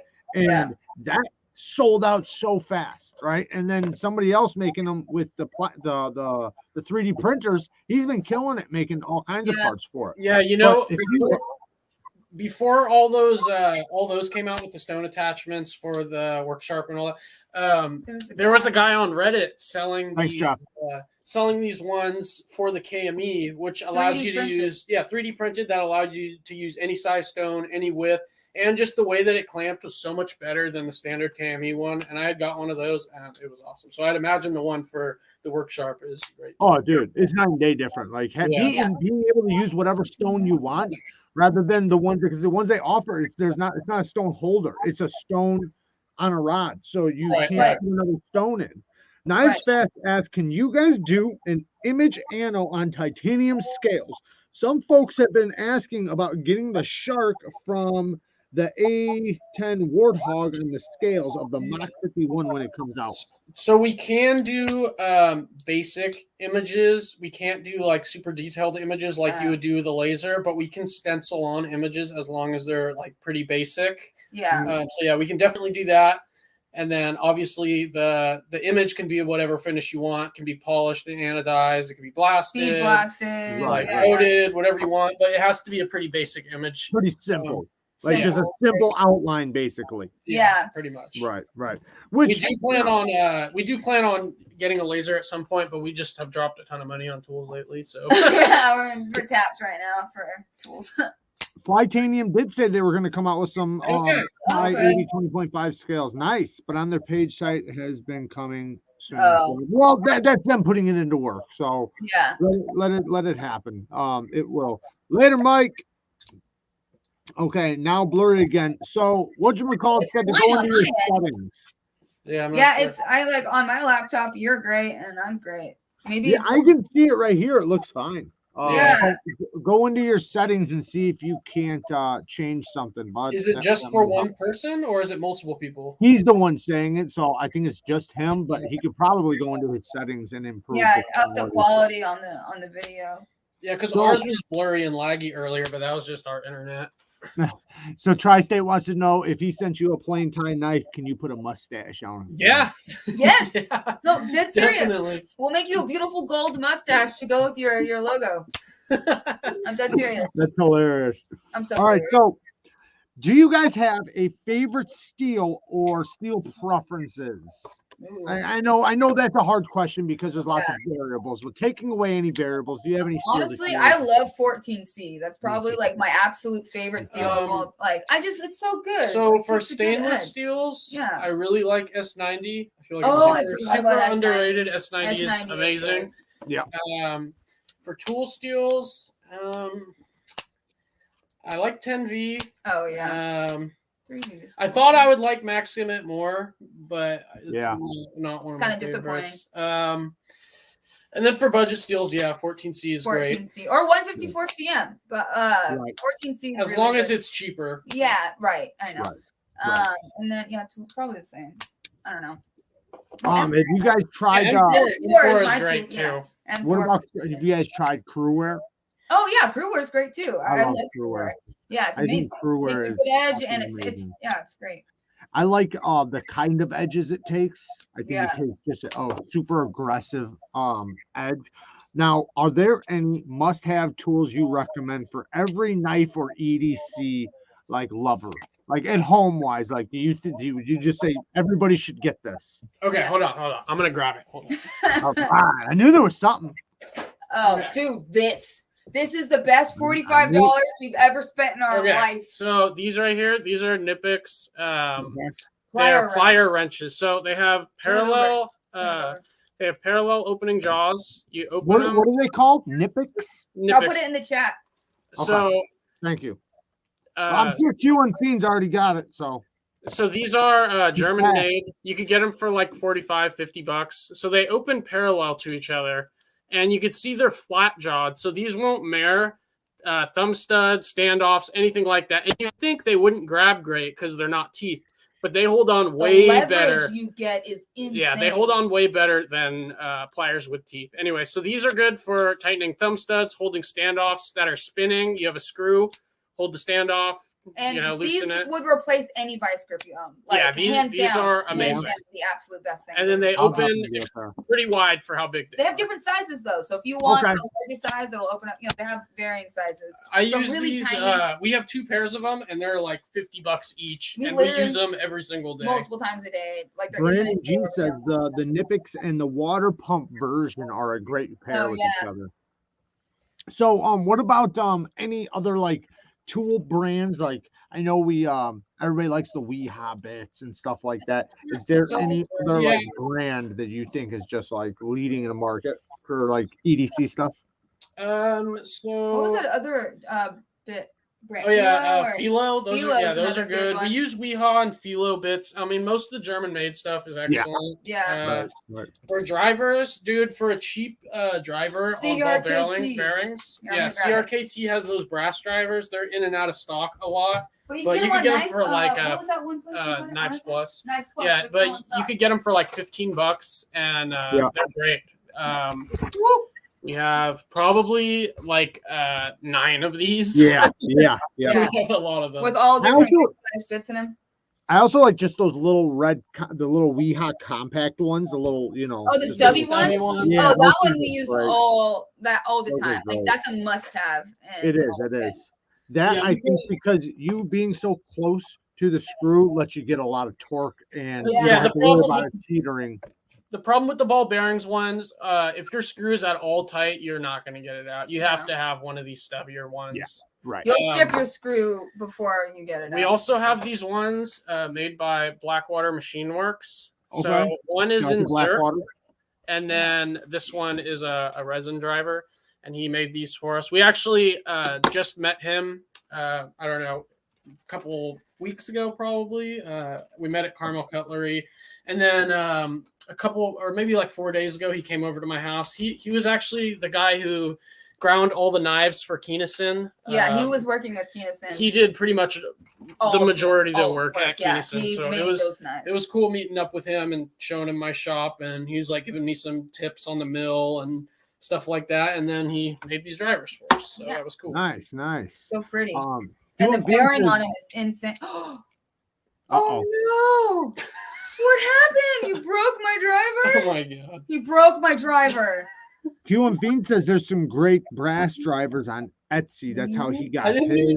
Nick says I'm sure he can fix it. Ryan makes a ratcheting 90-degree quarter bit driver for $18. It's well made. That's awesome. Oh my god. Well, I fucking hate life. That's unfortunate. He broke it. Yeah, I'm sure. Of course he did. Lefty probably did it. Yeah, it probably was Lefty. Lefty breaks everything. Yeah. So do you guys have a favorite company or a company that you guys think is just they're doing it right? They're doing it well. Ooh. I know there's a lot of good companies, but like just a company that you think like they're doing good heat treats. They're always super solid. Companies that you trust. That I trust. Fuck, man. That's a hard question. They all have their they do. They all have their own little quirks. Ups and downs, right? Yeah. I mean, Rayout is solid. Always. Rayout is solid. We is good. I gotta say MBK just because we're, MBK. Shout out to Monterey Bay Knives. Yeah, we love them as a company because we love Sanford. He's just awesome. And the knives are great. They're such a good value. Yeah, they are a really good value. Yeah, he always is like, is this too high? It's like, no, like I think it's a perfect price. I thought that was great about like Megaron. He came to me and he was like, "Hey man, do you think that these are too expensive? Because I'll bring it down." And I said, "You know what?" I said, "If you can keep it around this price," I said, "I think that's outstanding." Right. And he did lower it. Like you can tell this dude like really cares about not only the product but the people and everything. Right. He seems like a genuine dude, even though he's overseas and everything. He seems like a really genuine dude. You kind of get the feel for somebody after talking to him. Oh yeah, for sure. Knife Nerd Review says, "How's it going, nerds? What's up, dummies? MBK knives are pretty good, even with the bias in the live. Hey, I gotta also say, I've been talking to Sanford, and he has some really, really cool steels that are gonna be coming out. Some like. I was sleeping on MBK for a little while, and as of recently, I got my hands on like 3-4 knives in a row that just blew me away. Like they're fucking killing it, man. Yes. Like I even said it in one of my videos. Like, man, I've been sleeping on these guys too much. These guys are fucking killing it, because I was so impressed with the couple knives right in a row. Yeah, and just are you kidding? Like the price of it is just so tangible. Like it is a great quality titanium, and the pincher has like the best detent. So all right, we got story time coming up. They're everyone's they're messaging telling me story time. So 15 minutes past story time. Do you guys have a story in mind? I know you said you might have one that you told before, either that one or maybe a different one. Yeah, we can do that one. Want to just do that one? Yeah. You want to talk about it? Sure. No judgment. No judgment here. No judgment. Okay. All right. So this was back in our not sober days, and we were living out of the car, and we pulled up behind the smoke shop so you can run in and go buy a pack of cigarettes. And it was like a red I don't Integra. Yeah, Integra. It was all souped up, but. Like, you know, those it was are super, packed with a bunch of our stuff because we just got kicked out, right? So like those are like super, like not very secure. So that'll lead into it's like a Honda as far as like security goes. Okay. So so he runs in to go get a pack of cigarettes, and since I hadn't slept in a while, I fell asleep in the car waiting for him to get back from getting the cigarettes. And so then he realized he was some cents short. He came back into the car, and then all of a sudden he falls asleep, and we're both asleep, parked behind this like building in a sketchy alleyway in a bright red car filled with our stuff. To a police officer, that doesn't look very good.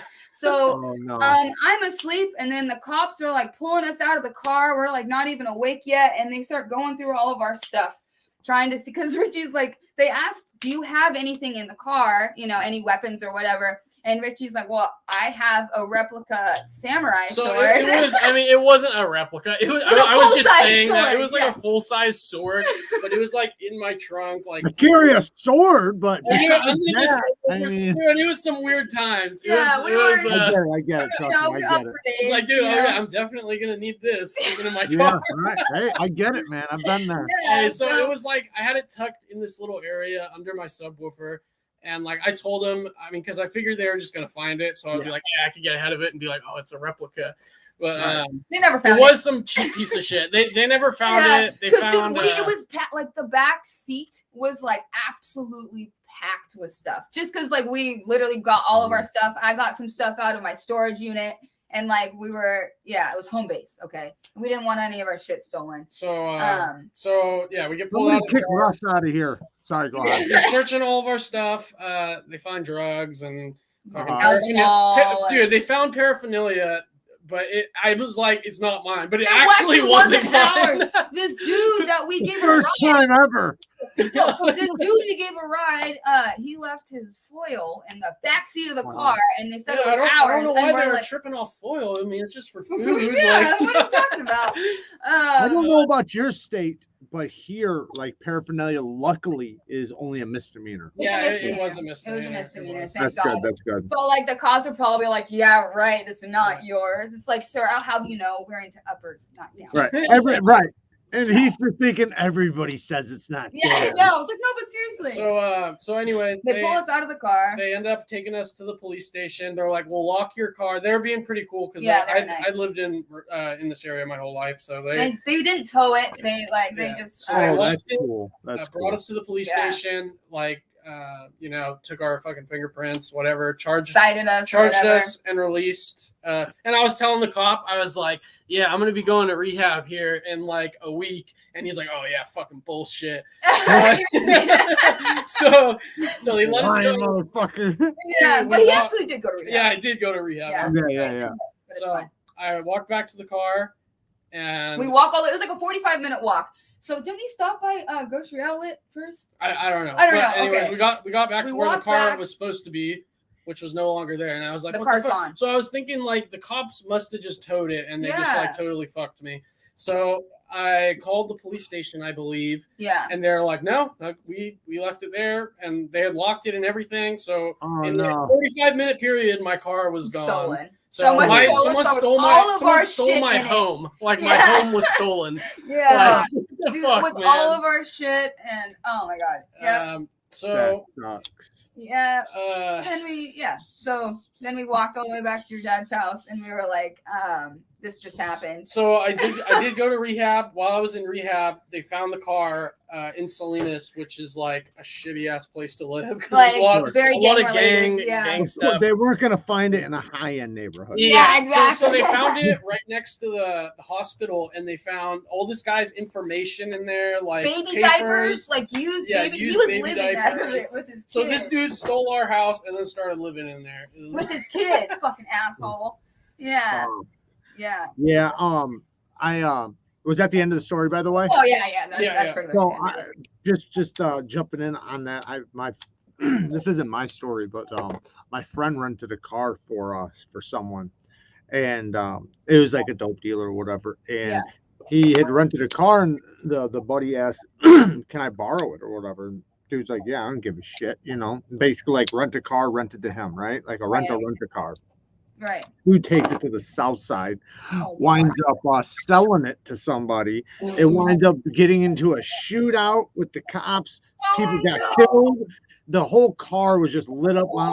But they got away. They got away in some shootout. And then it was found like literally lit on fire, all kinds of shit, just completely and dude's like, where's the fucking car? And dude's like just trying to avoid him, right? Of course. Right? Yeah. But then like 3 days later, it gets found on the south side, just fucking demolished, and is like part of this whole crime story. So now they go after my friend, right? Like it's him, right? Right. You obviously were part of it, so he had to admit it. Like, what he should have done immediately? He should have immediately said it was stolen, like to the. That's what he did try to do. He did try to say it was stolen or whatever, but he fucked up by saying that he let the person drive it and they took off with it. Oh, that's so stupid. It's his fault. By saying that they're like, no, you let the person drive with it. Yeah. Oh, what an idiot. Oh, that's his fault. No, it should have stolen. I don't know what happened. Well, he shouldn't have let anyone drive it in the what the fuck? Thank you, Zach, with the 5 bones, man. Thank you. Shout out to Zach Stuff. Go and follow his channel. Awesome, dude. Best dude in the nicest dude on YouTube. Yeah, absolutely. He's such a nice person. Yeah, do something kind for somebody as well. Yes. I've had a bunch of different situations like that. Like me and my dad, when I was a kid, we had this whole Pontiac, and once it got stolen the first time, it was like just a shitty ass Oldsmobile. And the way they were made, like they were like basically made to be stolen, because like you could just rig the the excuse me, the steering wheel with a screwdriver and just push a button behind the ignition and start it. So once it got stolen once, it was like the next week after we finally got it back, and it was found like in North Chicago somewhere, get it back. And then like a week later, bam, it's gone again. It's like every fucking week or so. Yeah, dude. I've had two of my cars stolen. One was like right out of the driveway. Dude. And my brother was in the garage. And he heard it happen. He's like, hey, I think I heard someone like take off in your car. And he didn't even go out there and look. He was just like, yeah, I think I heard something. And sure enough, my car was gone. It was like on my driveway. Yeah. Probably the same guys. Yeah, probably. They probably went driving past there. There's that car again, man. Yeah. Take that fucking thing. Different cars, same shit. Oh, yeah. So that red car, the Integra that got stolen. So I got out of rehab. I was driving it again. Everything was cool. And then I was all fucked up. And I like ended up like going down this like little hill. And then I was like stuck in between like a fence and the hill, and I was like, yeah, and a pole. So I like grabbed all my shit out of the bag. I was probably like 3 miles from somebody's house. You're gonna come. Yeah, so I grabbed my shit and I went back to the place to my friend's house, and then her mom drove me back, and then by the time we got there, the cops were already there and shit, and like it was just fucked. And then I never able to get it out because I didn't have money at the time. Right. For obvious reasons. I told this story before where I was living in this apartment building, and this apartment building was just straight hood, and this well, the way it goes, like we didn't know at the time, but what happened was when we walked out of our apartment into the elevator, there was a lady that lived on like the next floor. She was like stalking the apartment building floors, like waiting for people to leave their apartment. Well, she hid behind, as the elevator like had like this little section where you could like hide behind it. Well, she hid behind there, and we never seen her. We got in the elevator, and then as soon as our elevator doors closed, she came around the corner, went into our apartment, and stole a purse with the car keys in it. So I leave for just a few minutes, but I come right back, and when I come back, I'm walking up, and I see this lady in the driver's seat of the car, and I'm like, and at first I thought it was just a different car that looked like the car, right? You know, just So this was your car? like a double take, like what the fuck are you doing in my car? I open the door, and she's in there, and she's got the fucking cell phone, our cell phone, and she's on the phone with her mother, like trying to like call, I don't know for what, right? Yeah. Why would you say that? It might have been a dope dealer, who knows, right? Yeah. I don't fucking know. She was on the phone with a dope dealer, let's just say that. Yeah, probably. And I'm like, get the fuck out of my car, and I fucking dragged her out of the car. Yeah, and she's coming up with like every excuse in the world, and like, because she knew like right there, like I could just like end her life, you know. Yeah. And so that's what she's worried about. Like she's worried about like I'm about to break her neck. And but I'm like super confused. Like I'm hoping I'm dragging her out of my car, you know, because like you think like is this my car? Like, how did she get into your house? You said she was waiting you were around just the corner. Wait. So is your car, like your door unlocked because you were just leaving real quick and coming I right wasn't back? going anywhere. We were just like going like right down the street and coming right back. So like the thing was at that floor, we had friends living across the street. We were always in and out. So it was like something where we didn't worry about it because we had our crew there. Like we like owned that building basically, like with homies and everything. So we never would worry about somebody fucking with us because like we would just stomp them if something happened. And we, you know, you never think about the old lady from upstairs. How old is she? How old is she? 50, 60 years old. But the thing was that she's a 50-year-old crackhead. So she's going on 120. Big difference. From carrying the crackhead. Yeah, so she's like really old, you know. Yeah. And so she's like 95 in a 55-year-old body. Well, we took the phone, and I didn't want to call the cops on the bitch, you know, like so. And you know, just I talked a bunch of shit to her, and we took the phone and we called like her so-called mother, you know, and talked to her like your fucking daughter's over here stealing cars and shit. But I did tell the landlord, like I told the landlord like what happened. I said I want the cameras, right? Because you know, just in case if it happens again, like because she did something else, I forget what it was, but she, you know, we got everything back right away because she had the phone in her hand, she's in the car keys and everything, so we got all that shit back. But then we seen it on the camera exactly how it happened, you know, her hiding behind the elevator doors and everything and hopping out and running in there and coming out. So we saw everything. So we basically just wanted her kind of kicked out of the building, but I didn't even take it to that extreme because it's like, fuck, man, where's this little old lady gonna go, you know? And that is bizarre though. She planned all that out, but then when she actually got in the car, she didn't take off. She just sat there. I know. That doesn't make sense. Well, don't tell me you were getting warm, you know? Like, it didn't make any sense. Like, why she didn't take off? I'm guessing that she was like, and why steal from the same apartment building you live in? That is so dumb. Like, I guess it's easy pickings. You ain't got to go out. Yeah, I know. It doesn't seem weird when you're in the hallway of your building, you know, but there were 4 floors. So, so like she wasn't even on her right floor or anything. So it was highly suspect, but yeah, it's just crazy as hell. And and catching her was the most hilarious part because now I'm interrogating this bitch, you know, because she's got my phone, she's in the car, and it's like, how did you get this shit? Like, what are you doing? Yeah, I was like, what? Like, how do you have the keys to my car? Like, none of it made any sense. Like, what is going on right now? That's so am I in the Twilight Zone? You're like, what? Like, how is this bizarre. That's hilarious. Really oh my god, I'd be talking about that for weeks. Oh yeah, it was definitely crazy. And then when the landlord finds out, you know, like they're so used to so much shit, they're just like, of course, dude, of course. Yeah, oh god.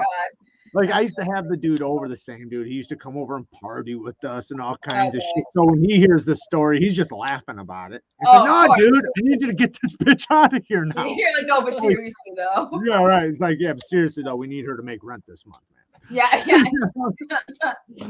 That's so funny. But yeah, I mean, that's just that, you know, when I first moved into that building, you know, like, you know, like when the landlord's on deck, right? Yeah. Or the manager landlord, everything's as good as it's going to be. Right. You know what I mean? Because everybody who owes rent right now is hiding. Any dope dealer in the building is hiding. Everybody's in, so it's the nicest it's going to be. And it was still bad. So I knew walking through that bitch, like, this is not going to be a great place to live, but it was, I could get it, right? I could get it right now. I was like 18. It was my first apartment. Yeah. Like, fuck it, give it to me. Yeah. But then as time went on, you start realizing, like, you call the landlord or like the manager to come fix something, and he's trying to talk you into doing it. You know? Yeah, they don't fucking do shit. Like 2 weeks. I'll be there next week, and he never shows up. Forget. Fucking shows up to your party the next week, though. You know? Oh, for sure. Fucking dick. Yeah, dude. Yeah. One of my best friends back in high school, when he first got his apartment, it was basically like a big drug house. Like he like sold drugs on Silk Road, so we'd be in there like packaging like coke and all every floor in like a dope apartment building is all something. Dude. Yeah. So the guy to the right would like beat his wife every night, and you could hear it right through the walls, dude. Yes. The guy on the other side was a crackhead, and then, like, he was quiet. And everyone downstairs were all like illegally living, all from Mexico. Not yet. My garage, not yet, but definitely stay tuned and watch for a video that I'm going to drop, because we're going to have a bunch more information. Because we need you guys to go and figure out a way to sub to the channels, because a lot of channels are not able to sub to the. A lot of people are having problems subbing to the channels because YouTube has thinks they're a bot. So we're trying to figure out a way around that. So watch the next video. It's going to explain everything. And then a few days later, I will have the giveaway video for you guys to enter into, so that I can pull a name out of the comments. I guess we can, is it already, what is it? Is it after 9:30? I appreciate you guys coming on. Yes, thanks for having us. Shout out to Knife Modders. Make sure you guys are following them on Instagram and YouTube. And say your guys' email again, just in case. It's knifemodders1@gmail.com. Awesome. Thank you guys again for coming. Thank you, everybody in the chat. Thank you to all the patron members and all the moderators and everybody who comes and joins us for a live. I can't thank you guys enough. You guys are the ones that make this happen and make all of this possible. I love all you guys. Peace. Bye, guys.